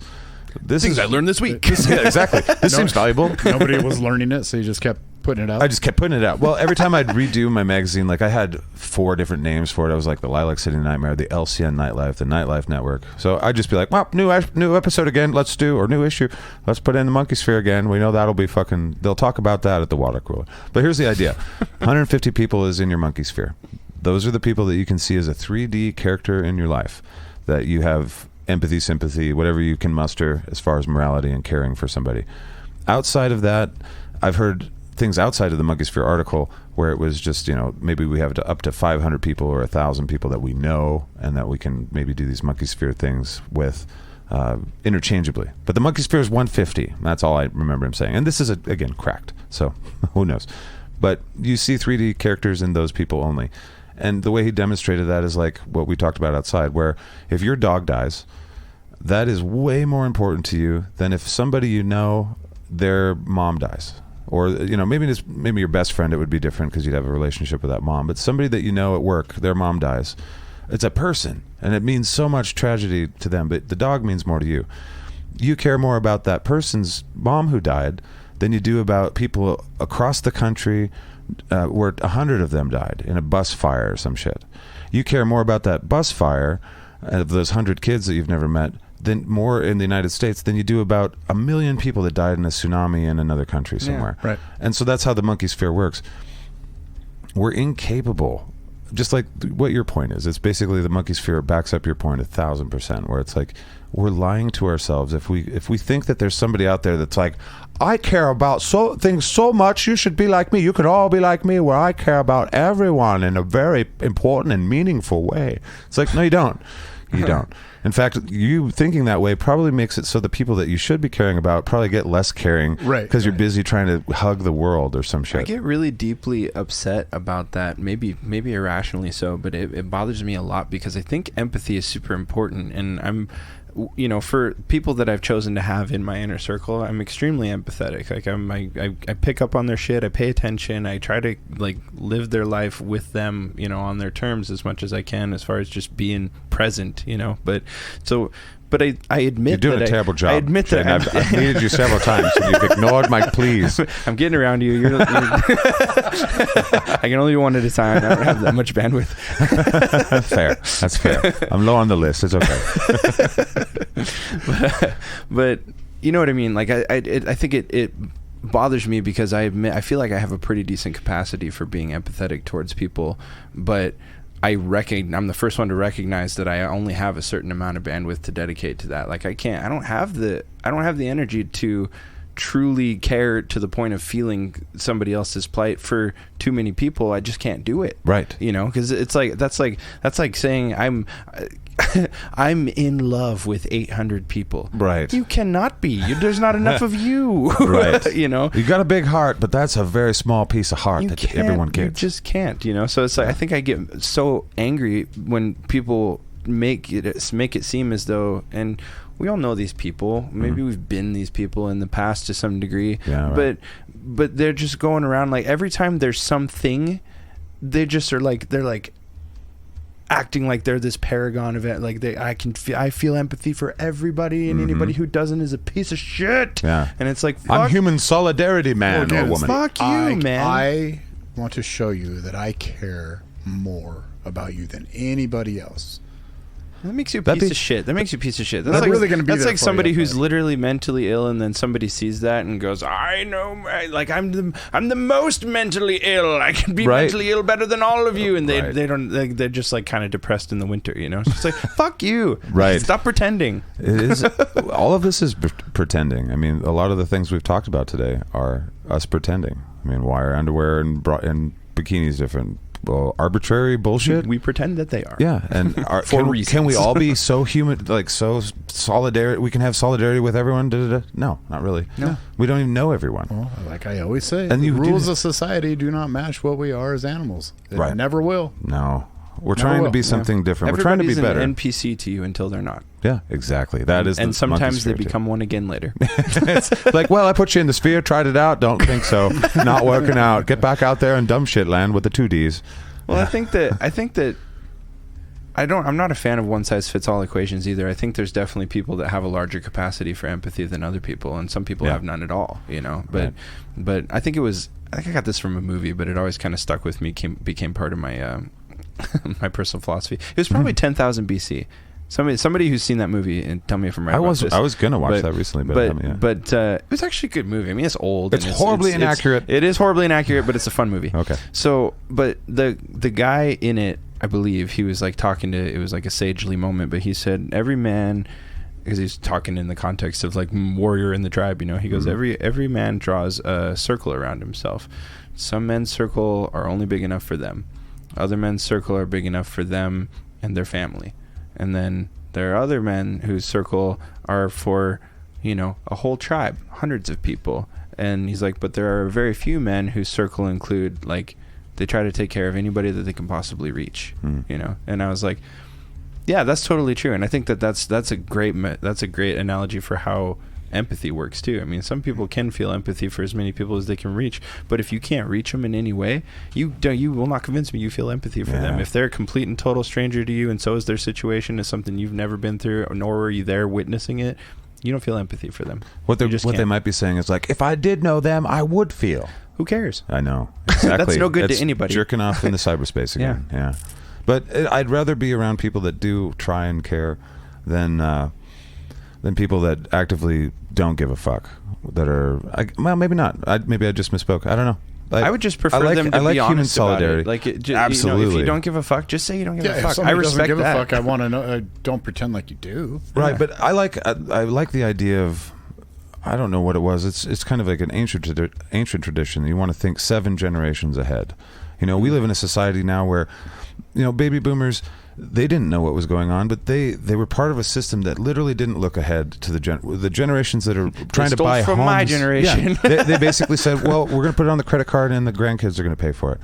And I don't think that the way I want you to empathize with people, if I could have my wish, is to just think more generations down the road, where it's like, should we use all the coltan? Maybe it'll make it so we can make those generations live for 500 years apiece or whatever, or maybe we make it so it's ridiculous. Such a small percentage of us that actually makes those kind of impactful decisions. So, I know, it's right. like I say, it's easy to be like that generation, but it was really just a small number of people from that generation that fucked it for everybody. Baby boomers were the kids. My dad wouldn't write a check that I had to fucking pay for later. You know, but they were the kids. They were the ones that totally were. Their culture was taught. Like, hey, put it on the credit card. The credit's new.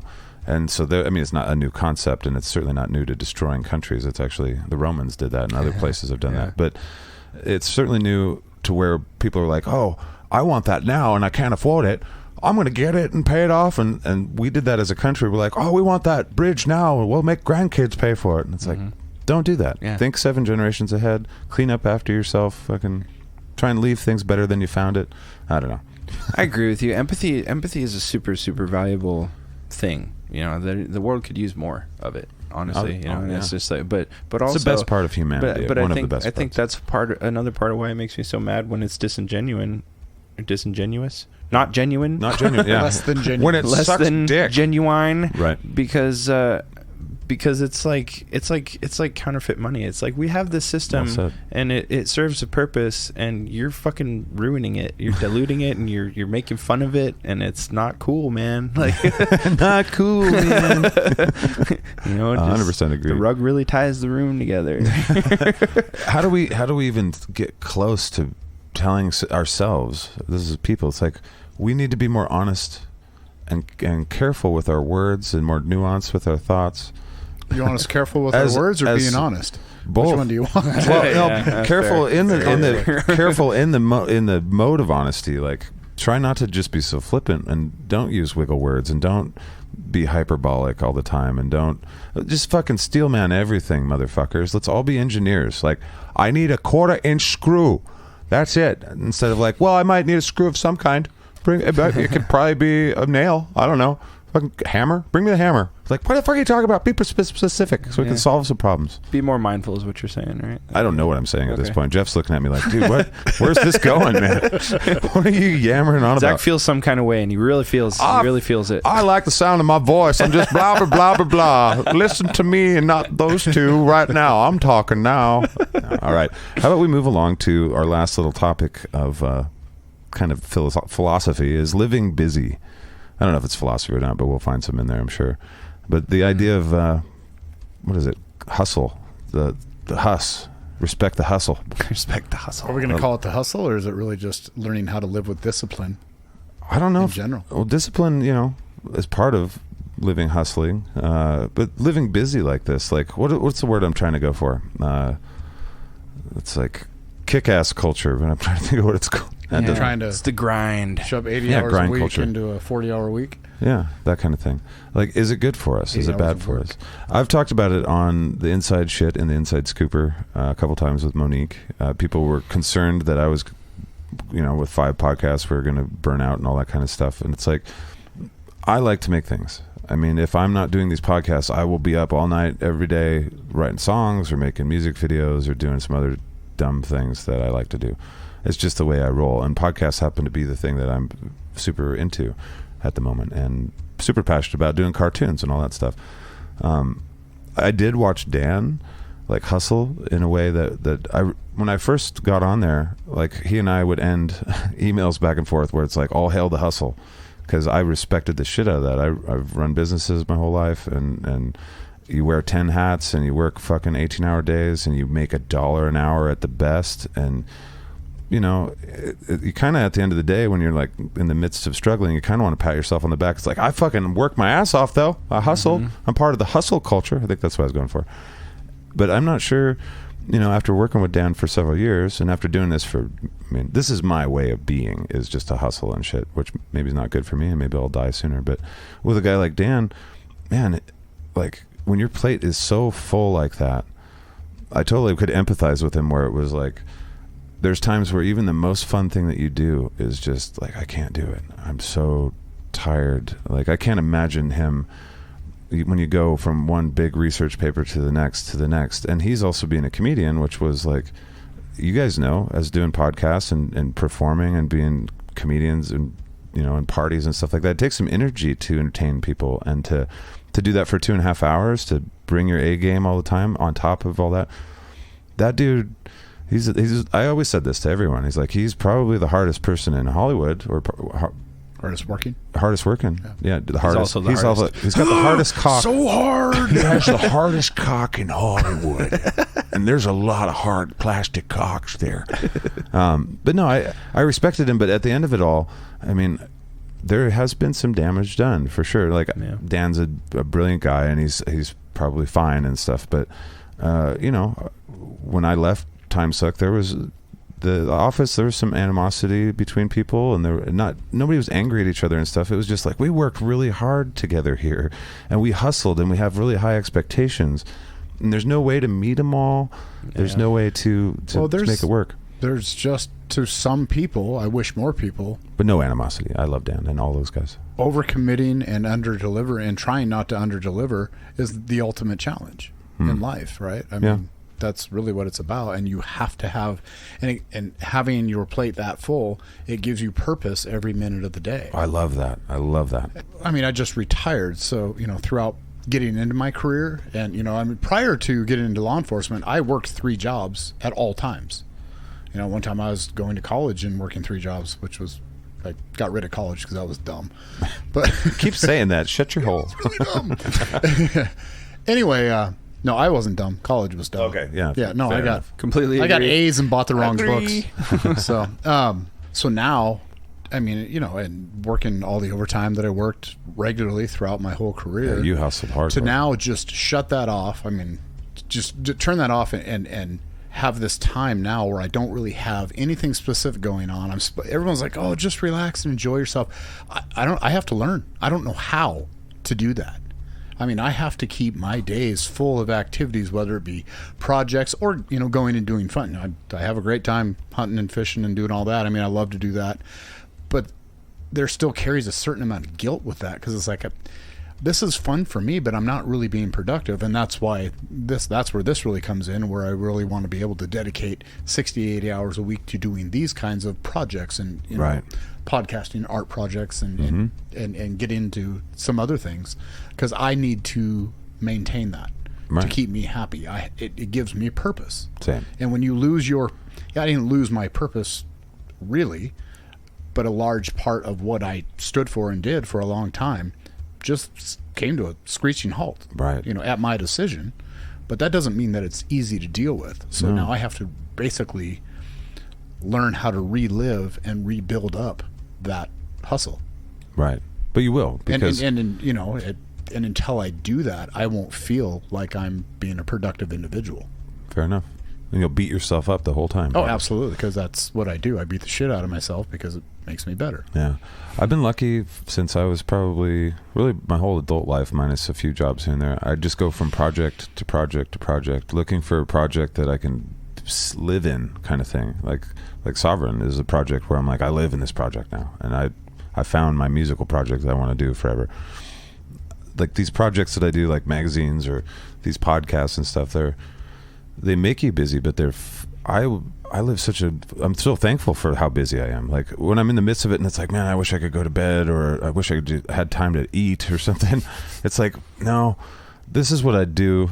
I mean, if I have my choice right now. I'm kind of living my dream where it's like, I can do this. And so it's almost like, because of this project, whatever it takes. And that's where my brain is. So it's like, if I'm the only one wearing the hat, I will wear every hat, and I will fucking do my best to check off every box. If I have help, then we'll divvy it up and blah, blah, blah. But the hustling is like, just happens because there's deadlines for the week and stuff. So to me, it just feels natural. Like, fuck yeah. But with I get 4 hours of sleep this day and 3 hours that day and then 12 that day. So fuck yeah, whatever. But what's more important than sleep, quite frankly, is that sense of accomplishment. Yeah. You get addicted to the sense of accomplishment. I'm so addicted to it.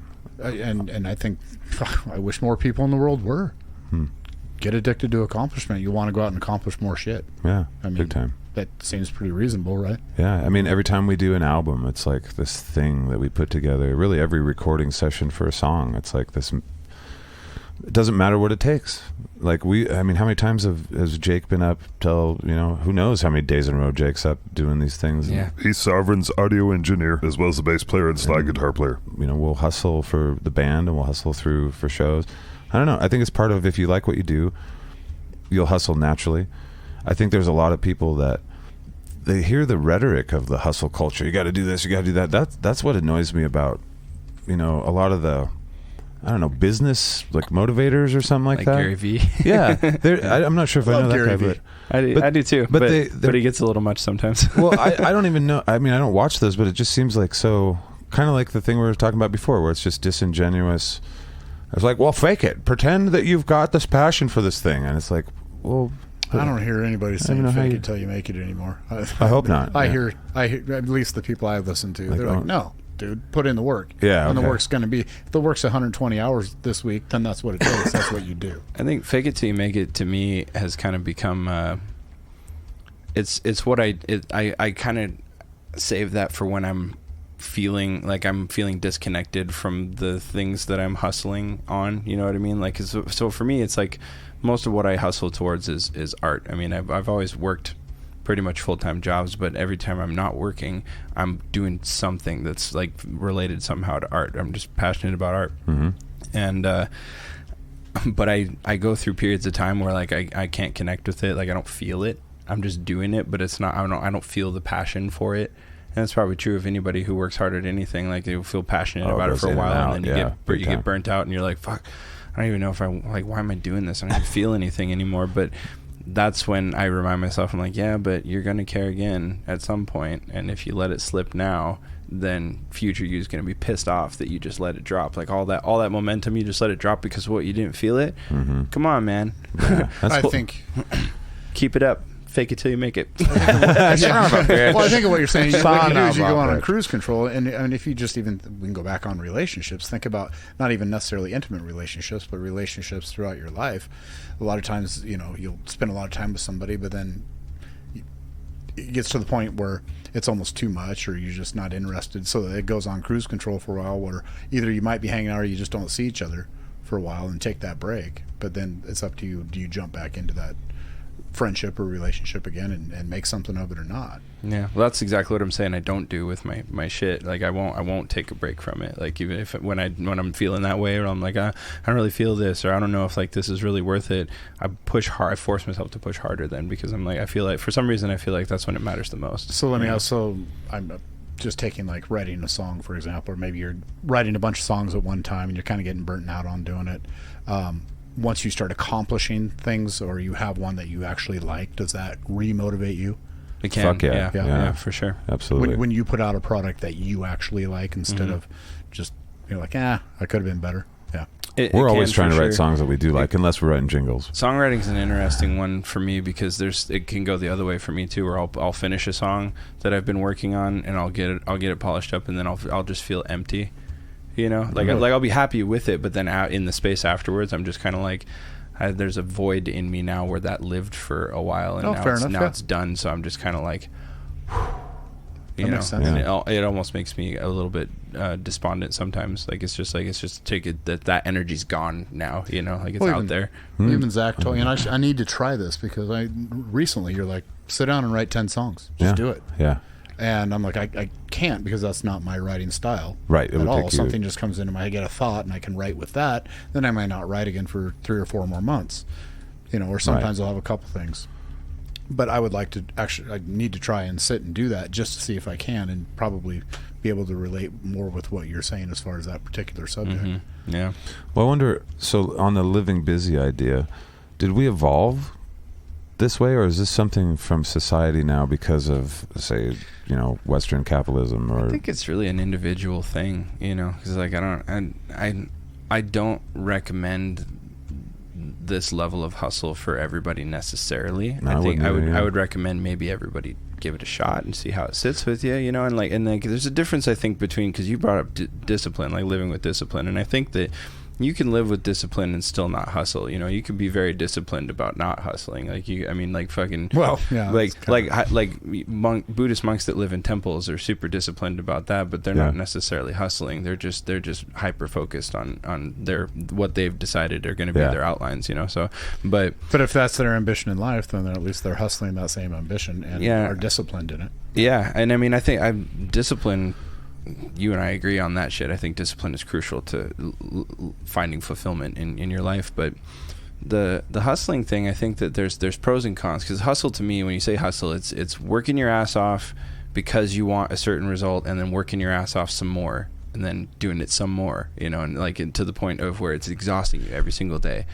But maybe here's where the hustle becomes more of a lifestyle as opposed to just something to accomplish. And it's when, so like you just said, you hustle because you have an intended outcome. Mm-hmm.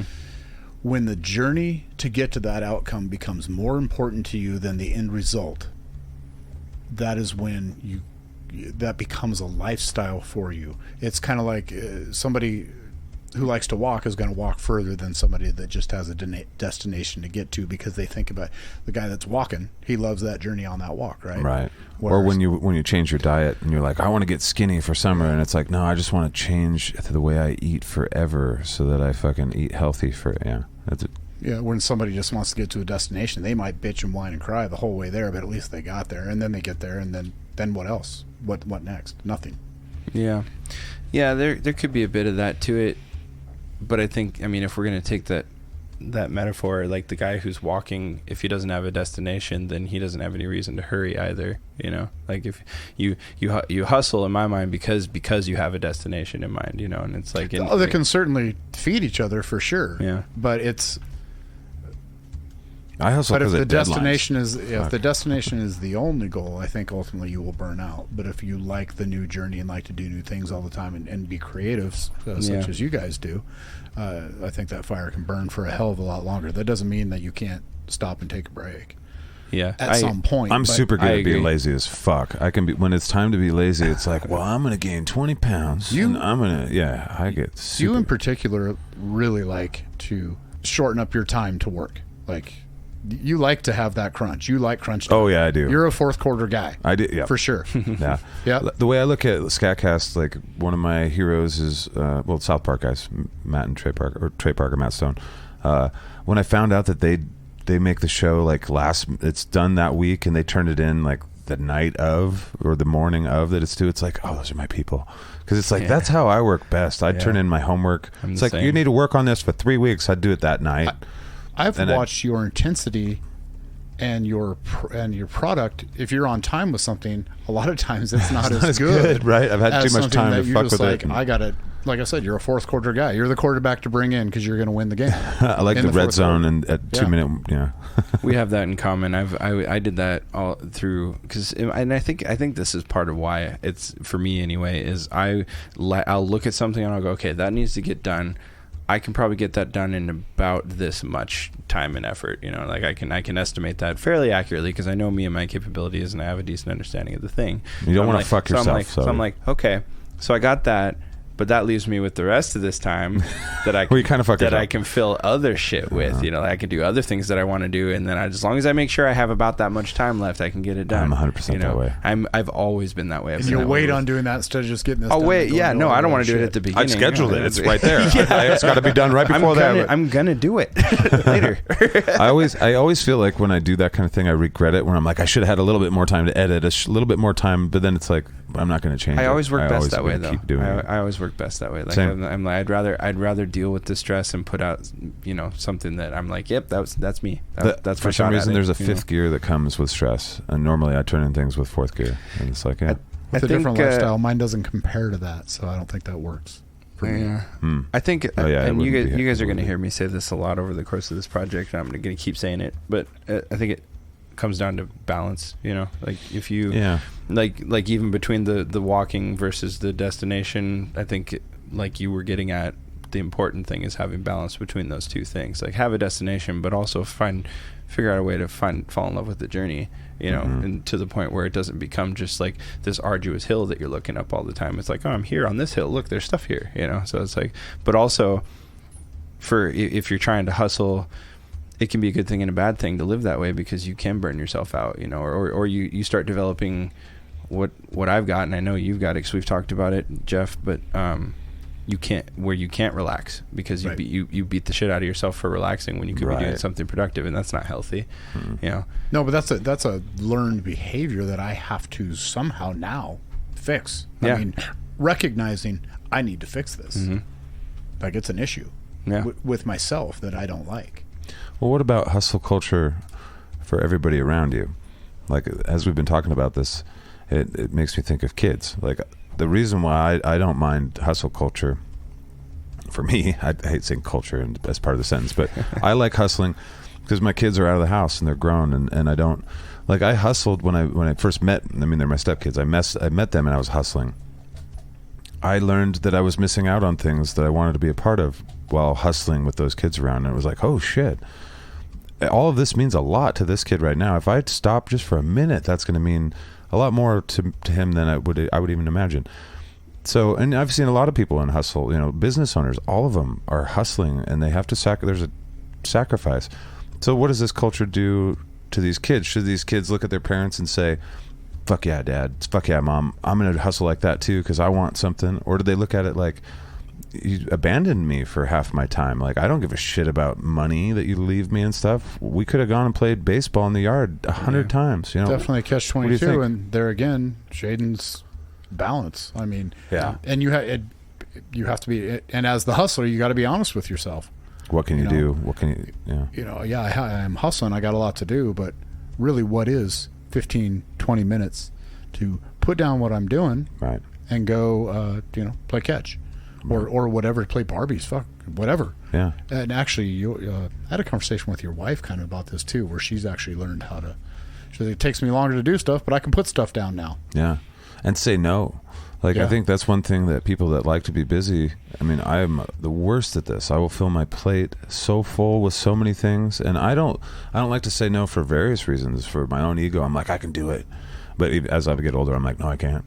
But, you know, and it's also I want to help people, and you know, it's like when you're in the midst of stuff, you're like, of course I can do that too. And But you have to learn how to say no when you're hustling, because then the plate eats you. Mm-hmm. So, well, if you think about it, we had to develop this podcast so we actually had time to get together and talk. Exactly. This is lovely. None of us really have the right time to just hang out. Yeah. Well, there's part of the reason that I'm so close with you guys is because the only people in my life that can really tolerate me on a regular basis are people that are also that way. They have that nature of just like hustling, because it's like the other people that aren't doing that.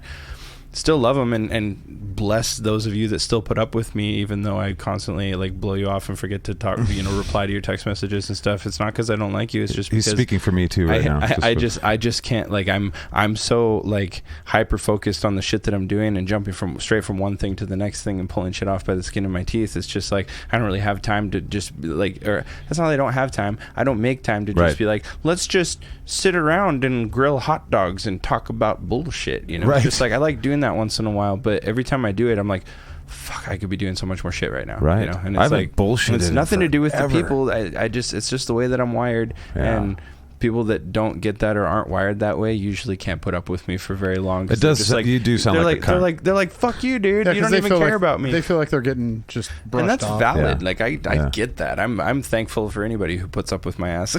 Same. Well, I mean, again, I always crack jokes about how many times I've been divorced, but my career very specifically, I mean, created a lot of those situations you talked about, like not being home for all the important things. I mean, that marriages don't last in that situation. That's right. Yeah. Because people don't. You leave your, significant other at home feeling very alone. So is this healthy? I guess that's the final little question here. It can be. Again, it depends, right? Yeah, you have to recognize. What's a healthy balance, though? How would you? Man, I mean, I think the balance is different depending on who you are and what your situation is. Give them a goddamn formula to follow. What do I follow? Tell me what to do. I've avoided having kids and too many commitments outside that aren't serving my passion because I want to be able to give all of that energy to the things that I'm passionate about, and having a family has not been one of those things for me. Right. And I understand that it's a sacrifice that I'm making, because I don't fail to see the value in that shit. Like I see a lot of value in it, and if I ever was in that position, I would throw myself into it as hard as I throw myself into any of my other shit that I care about. But I've been careful to avoid it because I want to be able to spend that energy. I want to see what I can do. I want to see what I can pull off, and I don't want to look back and go, ooh, maybe I could have. Maybe I was that close, but I didn't give it all the energy I could have. So there's an argument to be made that that's not healthy. Maybe, but you've also decided, well, I'm not going to have kids right now, or maybe never have kids, because I am, and I'm not calling you selfish, but I am aware that I'm going to put... It is kind of selfish. That's how I look at it, too. Honestly, I disagree. It's not selfish. It's self-aware. Yeah.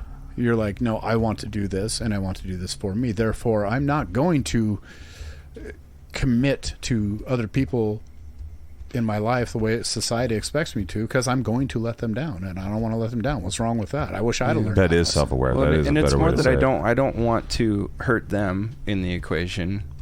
So why invite that? Exactly. To happen, and you also don't want to be annoyed by them while you're doing shit, because that happens too. The kids knock on the door, and it's like, fucking dude, what the fuck? To be a little honest and real on the heels of your joke, because you're not far off. It's also partly because I don't want to end up resenting people that I invited into my life. Fair, goddamn, what right? I mean? And people, you know yourself very well. That's very good, man. That's what I mean. Like, I don't want to look back and go, could have done it if it wasn't for my fucking wife and kids, and like, not that I don't love them, but I probably could have done more if I didn't do that. That's crept into so many brains right now. Yeah, and it's just like, which would be shitty of me, I understand, but I also know I guess I am self-aware, because I feel like that would live somewhere in my brain, and it would bother me. And that's not fair to somebody else. I don't think. Everybody looks at Dinks and they're like, they're pretty smart. Double income, no kids. What That's is what it? dink means? Dink, yeah. What's a dink? I thought that was Double another- income, no kids. I Yeah. mean, they got to go Oh. dick off and keep all their money, and it's Yeah. not a bad life. No. If you don't want to procreate, that's cool. Yeah, I'm good with that. so be it. Yeah. Apparently, there's plenty of human beings on the planet. Who knew? Yeah. I don't know. Wild. All right, so that's living busy. I think we've explored that pretty good. I think that living busy makes sense to me because I just am. I've been that way since I was a kid. But I think there's a right way to do it, a wrong way to do it. I know that for a lot of my life, I did it the wrong way, for sure. Even though I still tried to, in my own time, always try to help other people and commit to other things. Really, what I did was on a personal level, my personal families, I didn't really give them any time, being too busy. Being able to change that now is a huge thing in my life. that's gonna be pretty cool to see too. Yeah. I guess if I was going to leave it with something from me, a little pro tip that I'm trying to teach myself right now, and I'm having a decent amount of success with it, but it'll be a lifelong lesson. Maybe it'll help you a little bit, Jeff. But I'm trying to, because I have that same thing where I beat myself up when I'm doing recreational shit that's not part of my productive stuff. I'm just like, wow, I'm wasting time. But I think I'm trying to change my definition of what is and isn't productive. Because it's like you can.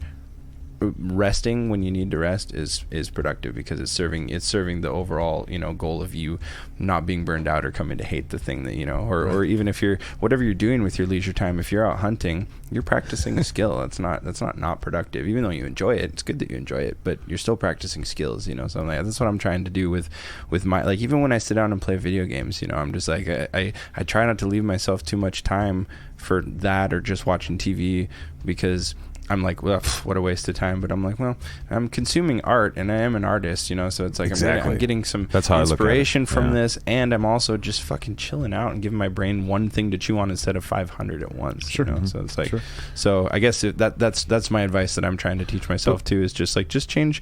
Don't beat yourself up if you're like us and you're wired this way. Don't beat yourself up for resting or fucking off or doing something that you enjoy that's not related. Just change the way that you look at it, and not to use it as an excuse to do that excessively and not be disciplined, but don't beat yourself up when you're resting. It's not good. But one last thing on that, though, when you do to decide to just take some time and fuck off. I mean, a perfect example, I ended up taking a week off the gym.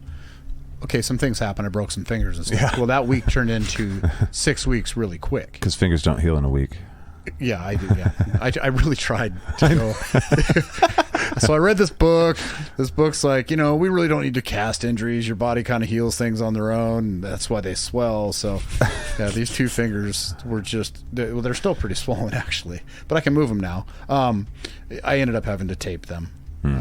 Eventually, but I went about 3 weeks. So they're all crooked and shit now, and they don't bend right. But now you can't palm a basketball. And your jump shot sucks. Your curveball sucks too. You can't grip the ball the same way. Oh yeah, you're lefty. You shoot with your left hand too. Yeah. Do you jerk off with your right hand? A lot of people are the other way. It just depends. I'm a right-handed guy. I jerk with my left. So right hand I'm the same way. Really? Yeah. Jerking. Right hand pounded with my left You hand. got some jerky hand. Are you a lefty or righty? I missed what you said. Well, I'll do any, but typically left. But the right hand. He's like, I use my foot. What are you? But the right hand reverse grip's pretty good. Oh yeah. Yeah. Then there's that one where you lift a leg, reach underneath, and then pull down. Okay. Everyone try that and let us know how that works. If you broke your back, that's on Mr. Getchell. I do it then. It's not how I injured my back. That's what he says. That's the fucking. Swear it's That's not. the fine print you need to check out. No, I lost what I was saying. Jerking off always does that. Yeah. It's just your mind I've goes tried to numb for fight a back second. the jerk off jokes. You had one a while ago, and I said something like one word, and I was like, nope. I'll throw him off his thing, and it's just about a dick. It can't all be about dicks. All right. Well, We why did don't say in the trailer for the show that it's mostly about dicks. So that's every time. Yeah. I mean, that's really We have to. We got to that's circle around to dicks eventually. I mean, that is what the one thing that we have in common for sure is we all have dicks. Sage advice and dick jokes. Come and get them, folks. Well, why don't we take it to the fuck this thing? The next thing that we have is, and we'll try and make it kind of short, but it's actually one that we could probably spend a whole lot of time on. It's CPS, Child Protective Services. Ooh, yeah, fuck that thing. When we started this segment, we were thinking like, fuck this agency, but we're just doing fuck this thing. But fuck this agency for sure. And whoever wants to start. I'll let you start on that, Shaiden. I can just chime in. Okay. Yeah, okay.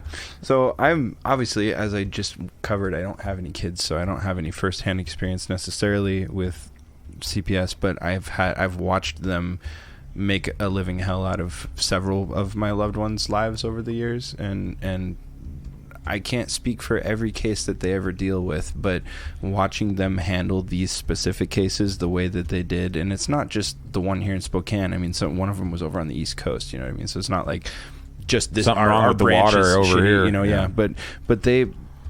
So I'll give an example without calling out names, because it's kind of it's a you know, if you've been through it, it's sort of a touchy thing. But I have a really dear friend of mine that lives over on the East Coast, and she's a Marine. She's retired now, taking care of a toddler and a little baby. At the time, she had just had a baby, and her husband was also in the Marines, and he was on deployment, so she was dealing with everything on her own. And her neighbor called Child Protective Services on her because she got it in her head that these kids were being neglected and abused, and you know, like there's a mess in the yard, and like, you know, the kids have scrapes and stuff, and it's like, yeah, what kid doesn't have scrapes? They're running around, they make messes all the time. Like, that's just standard kid shit. If you allow your kids to be kids, they have bruises and scrapes for sure. They're like, I haven't seen on his iPad at all. He's out there running. Have you seen what can happen These when you kids run? play Get them on the outside iPad all the time. They are not normal. We need iPads in their hands at all times. Yeah. Well, and then she's dealing with everything by herself, you know. So like, yeah, shit gets missed. You know, like, okay, the kid's tired and get home today. Like, fuck it, we're just going to the grocery store. No big deal, you know. Like, fuck it. But there's you know, never fails. It just takes one nosy person to make this phone call, and then now she's got, you know, CPS showing up. They're coming. She has to let them in the house, you know, and so they're going through, and they're just like, well, there's stuff on the floor, and you know, this and that, and they're interviewing the kids and like asking about their doctor's appointments and stuff, and like the whole thing is very. It was very confrontational. Like they're presuming that you're already a piece of shit before they determine, is what it seems like in the cases that I've looked at, Guilty, and observed. They're just like, they're going in thinking that they're the heroes, they're always the good guys automatically, and they're going in to you know, punish these piece of shit parents that are automatically just pieces of shit. And that was not the case for her, but it was to the point where like they had to lay out, you know, this whole plan, like, you know, we're not going to take your kids, but we're going to come back and do unscheduled visits. Like, we're just going to drop in like a couple times a month. Knock, government. And if you haven't met these requirements, when, you know, just randomly when we show up, then we're going to take your kids away. And it was shit like, the house must be clean. Like, what the fuck? Like, single mom with 2 kids, a toddler and a baby, doing everything on her own. Again, clean compared to what? Exactly. Yeah, exactly. You know, it's just like, whose definition of clean? Like, you know, you could, if you've ever been around a toddler, you could clean the house, and like literally 30 seconds later, it could be a disaster. I mean, to speak to what you're talking about, I mean, within law enforcement, we would go with CPS a lot of times. They had already had court orders to go pick up these kids. I would read through some of these, and they were weak. I mean, weak information at best, hearsay. And they're going in and snagging these kids out of what I would consider nice homes, food in the fridge, nice rooms, you know. Where on the flip side, you go in and there's, you know, cat shit on the family room floor, and you know, the dog piss just blows you away walking in the door, and there's drugs out, and they don't take the kids. So I don't know what constitutes one or the other. It's what's under their focus, perhaps. Right. Or watching them continually taking kids from the same house and then bringing them back in a couple weeks and take them again. I went to one house 5 times. Somebody 4 fucking months. with those people. It's got to be like, if that's what's going on. And it was a house the It's kids fucking with should have been kids. taken. It's fucking with Honestly, the kids should have been taken. I agreed with them taking them, but stop giving them back. Right. Stop. Like, not that I want people's kids to be taken away from, but 5 times in 4 months is way too much of this back and forth interaction thing. You know, of course, just with anything, the said intent seems to be good on the onset. That's what I was saying. Like, but it's Steel Madness. What are they? They're trying to be useful. They believe that they're saving the world. They believe that they're doing a good thing, but it ends up being this fight of pride a lot of times in these. There's nothing more dangerous than a true believer. In these arguments between the government and these families, it's almost like, no, we're right because this was said. No, this didn't actually happen. Prove it. some really weird conflicts. It's like a prime example of, you know, going into something with the intention of being the hero, and then you become the villain, you know, because it's like you're going in presumably, I don't know, but presumably if you care enough to, you know, go to work for Child Protective Services, you probably do that because because you care about kids. Because the alternative to that is you're doing it because you just want to fuck with people's lives, and you shouldn't have that job if that's your attitude. And you won't convince me that that's not the attitude of at least some of them. Whether they started that way or not, I don't know. But like becoming jaded and cynical about hearing people's stories, like people that I know, I've been to their house, I know their kids, kind of shit. You know, it's just like, I know what's going on, and it doesn't take a rocket scientist, even if you're a stranger, to walk in there and go, no, you guys are fine. Right. And I'm not really sure that any form of government should be telling you what you can and can't. I mean, within reason. If you're beating your kids, then that's not, like, somebody should stop that, you know. But like, it's just, the government's not equipped for this kind of thing. It's your family, man. Yeah, like you know, like there should be accountability, but it shouldn't be the government, because the government doesn't do a good job of determining shit. You know, like. Well, so let's talk about what happens after that. So they take the kids away, and then they get thrown into foster care or family. It can be family. It can be foster care. I mean, to both degrees, and usually it's on a temporary basis. And there's court dates, and there's meetings, and it's a lot of this huge roller coaster of bureaucratic system, and the right hand doesn't talk to the left hand, and the left foot doesn't talk to the right foot. Nobody knows what the fuck's going on. Everybody's fighting with each other. And do they drag these kids through court? I'm ignorant to this. They don't make kids go to court all the time, do I've they? never seen that. And I haven't personally really been to a whole lot of CPS stuff, but I've been to that'd be insane. I've been to some kids of it, to court, and it's a fucking nightmare. I mean, I've seen whole families, like, of professionals, like the actual families, going, what you're accused, this is not even possible, this didn't happen, and they will fight that they're right. It becomes a pride thing, and they will absolutely fight their point. Government can't admit that they're wrong. To the point in one case, I saw the judge's ruling, and the judge flat out said that there was no reason for CPS to take the child, and that this family should absolutely sue the state. You had to, what happened? I saw that. I saw those court documents for a case. Good. Where the judge, in the judge's declaration of everything that happened, they obviously got the child back, and he said to sue the state. It was like the most egregious thing that he'd ever seen in his whole career. I don't know how easy it is to sue the state. That sounds like sue the church, sue the rock. I don't know. I wonder if we put this into the people's hands and took it away from the bureaucrats' hands, if a type of agency like CPS would be valuable, because it's obviously a valuable service for the kids that need it. They have a purpose. Having the state, because if it was in the private market, the value of the market is that it moves quickly. It changes to what the customers or the people say faster. The government takes forever. If we had a CPS system where they were consistently not doing as much good as they were harm, like what it sounds like perhaps CPS is doing, that's kind of our hypothesis, we could change that because we're customers instead of just the peons that pay the taxes. If we're paying for that company to continue to do business, and they're fucking up in such an egregious way where 50% of the kids are being misplaced or misidentified, then maybe that would be better. Maybe the CPS who pays them in that scenario? Well, I would treat it like insurance, probably. And perhaps it's something that gets lumped in with something else that maybe in society, we agree to do or something, or it's just part of insurance. Who knows? I'm not sure.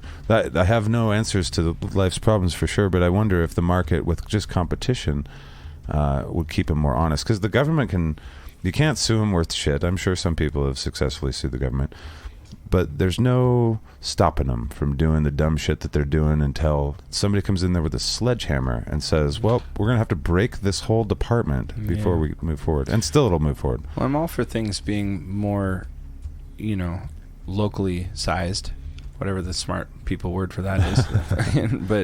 but also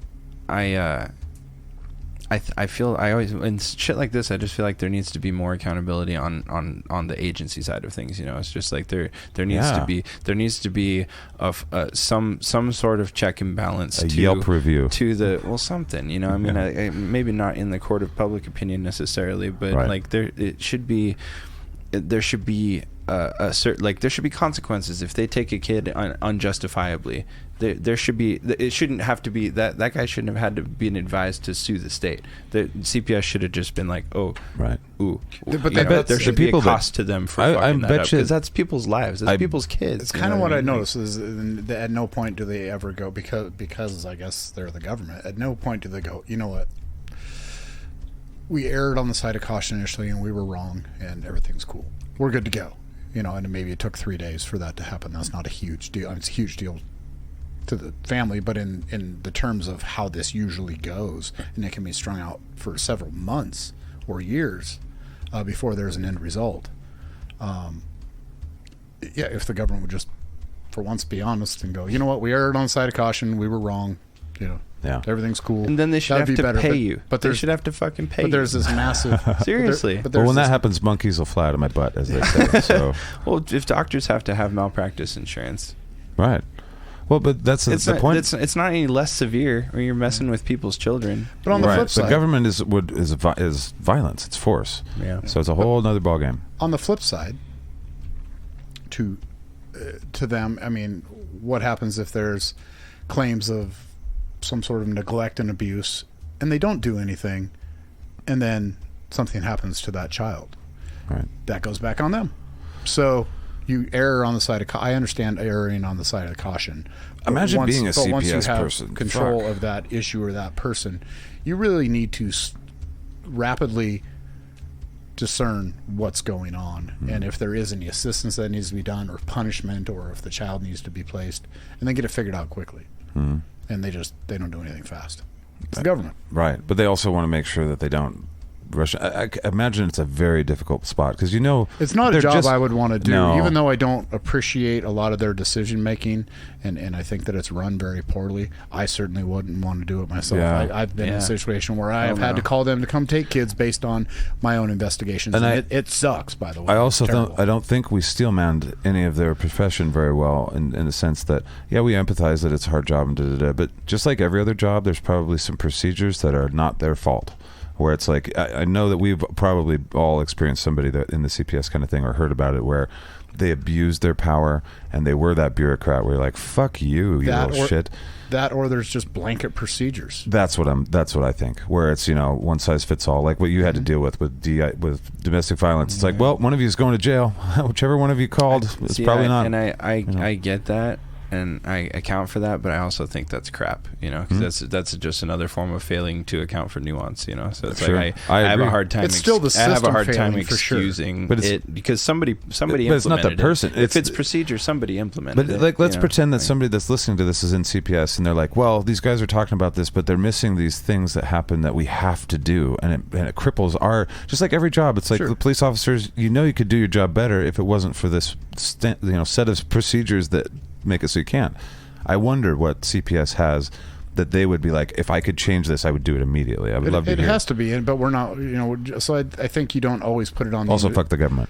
Yeah, exactly. I don't think that you put it necessarily all on the individual that comes out, even though they're doing their investigation. They may be skewed before they get there, maybe not. I think, on a long enough timeline, you're going to be skewed to it being a negative thing where you're going to take the child, as opposed to just, well, let's wait and see what happens. Yeah. But it is the whole system that is flawed. Absolutely. For sure. I mean, just like any other government system, right? Yeah. That's why I'd like to see it thrown into the market, because it's like a lot of people worry about that, but most things are handled by the market wonderfully, and that's why we have our modern world.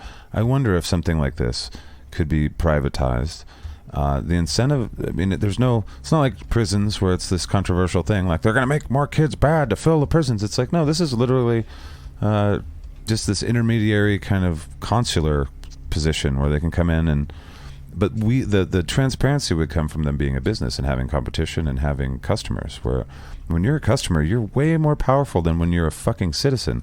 Citizens have very little power. It's also a matter of a problem I see with that is But it's a matter of still get perceived fucked. authority too, because like the CPS being a branch of the government, that lends them authority to do what they do, because nobody wants to play ball with CPS. Right. Nobody does. Well, imagine so if there was a private entity that was just a business doing that, they'd be like, "You're a business. Fuck off. I'll shoot you if you come to my house." Imagine the business is 13 scholars in child psychology, or what if it's a proper business? What if it's 6 different guys, people that have an expertise in all of the areas that are required to really look at the situation and say, is this really nuanced, and did we find out if this is a dangerous situation for those children? I mean, if they're experts in their fields, perhaps that doesn't mean that they're going to get it right all the time, but that is something else compared to the government's version of experts in their field. I guess I'm just thinking about more the actual logistics of the thing, like going into people's houses and making judgments, and in some cases having to go and take kids from homes. Without the government, where's the authority come from? You're super,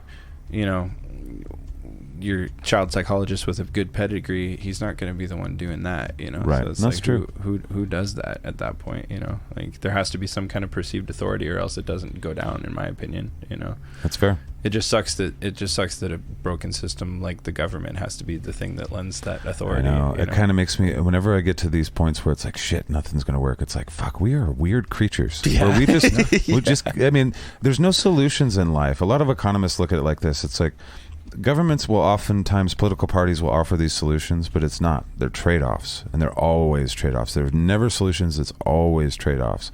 And once I learned that, it was like, we're just kind of sliding, pushing things down the road, letting our kids pay for things. It's all trade-offs. Well, it's just like crime. You don't get rid of crime. You push it around. Yeah. No shit. You'd send it to another push city. it in somebody else's yard. Exactly. Well, never mind. Disregard what I said. We'll just make the cops do it. The cops get all the shitty jobs. They'll do it. No shit. You take it all. You guys are doing fine. Yeah, it was part of it. That was part of it too. So, to some degree, I had to. So. Yeah. Now let's do things I learned this week. Things I learned this week. This is you. Yeah. Yeah. What I learned was, if you go camping on a lake, on a hillside, and there's a 35-mile-an-hour windstorm, it doesn't matter if you stake your tent down. It will fly through the air at, I didn't actually see it fly, but it was roughly 25 feet up in the air, and it flew about 100 yards into the lake. So, no. And it was staked down. So, how do you prevent that? Well, you got to go buy some heavy-duty stakes. Okay. That would be the key. But the funny part of the story was that, so we just got off the boat. This wind kicks up. We've got 4 children and 4 adults. And you can see the adults, but where the children? Yeah. I'm with my friends helping them get all the stuff. In the tent. Polly took all the kids, said, go in the tent. She was getting other stuff picked up. The wind's blowing so hard. I turn and I see that she's screaming at us, but I can't hear her because the wind's too loud. So she's running. And she's like, the tent just flew into the lake. Well, I didn't know at the time that the last time she saw the children was in the tent. So her brain's just picturing them in there like the tumble cycle on the dryer. Exactly. No, our sex trophies, no. I'd never seen a look of shock and oh shit, like, oh my God, what are we going to tell your parents? Right. No shit. We lost all the children. They went down the river. But then she looked past me and saw the kids, and I just saw this relief come over. But we still hadn't had a conversation about what the hell was going on. Right. But I just saw this panic to just relief. I thought it was weird. Got the tent out, got it all put away. And then the wind's still blowing, and she's like trying to hold the tent up. And over top is all these, pine trees with limbs starting to break. And she's worried about the tent. I'm worried about the limbs falling on her head. And this is when she decides to tell me that she thought the kids were in the tent and she thought they all died. And I'm like, okay, having said that, maybe we can move out of the way of the trees. Now we don't have to risk. If we lose it, now that we know all the kids are alive, let's just let the tents get We don't have to die for that, yeah. So. Well, that's what Jeff learned this week, and now you did too. Stake those tents in. Yeah, the moral of the story is go buy some heavy-duty stakes, bring them with you. Because we did have heavy-duty stakes on the other tent. Now, our poles did end up breaking, and that tent collapsed. Okay, so not good advice. We don't know. But at least if the kids were in it, they wouldn't have gone flying. True. You know, and all the kids were small enough, and the wind was blowing enough. I think it still would have picked them up. Nice. Yeah, it was pretty impressive. So be careful, because I mean, you can as far as the parasol your wind, kids anyway. into the river. That's not good. Stake your tent down. What a metal way to go. Fucking flew, bro. 100 yards in a tent into water. But they can't even see it. They're like, something's And weird. if you know Now there's my butt's rattlesnakes wet. in the area, maybe don't send the kids off up in the woods to go to the bathroom. Oh, Christ. So ended up having a rattlesnake on the trail. Oh, Quite the Kids were adventure. taken. And they're just poking it. Like, no! Sex The trophy, lesson I'm dumb. really hearing from all of this is it doesn't matter how prepared you think you are for nature, you're not. No. Yeah, it went from a camping trip life. to we didn't tell you. No, this is a survival trip. Yeah. I think maybe that's the moral of this whole conversation. It's like, It's just a ride, baby. yeah, I guess that's it. Oh, fucking, that is what it is. Damn it. All right, well, thank you guys so much for listening. This has been Just a Ride number 5. I've been Zach, and that's Shaiden Hutchman. And that's Jeff Getchell.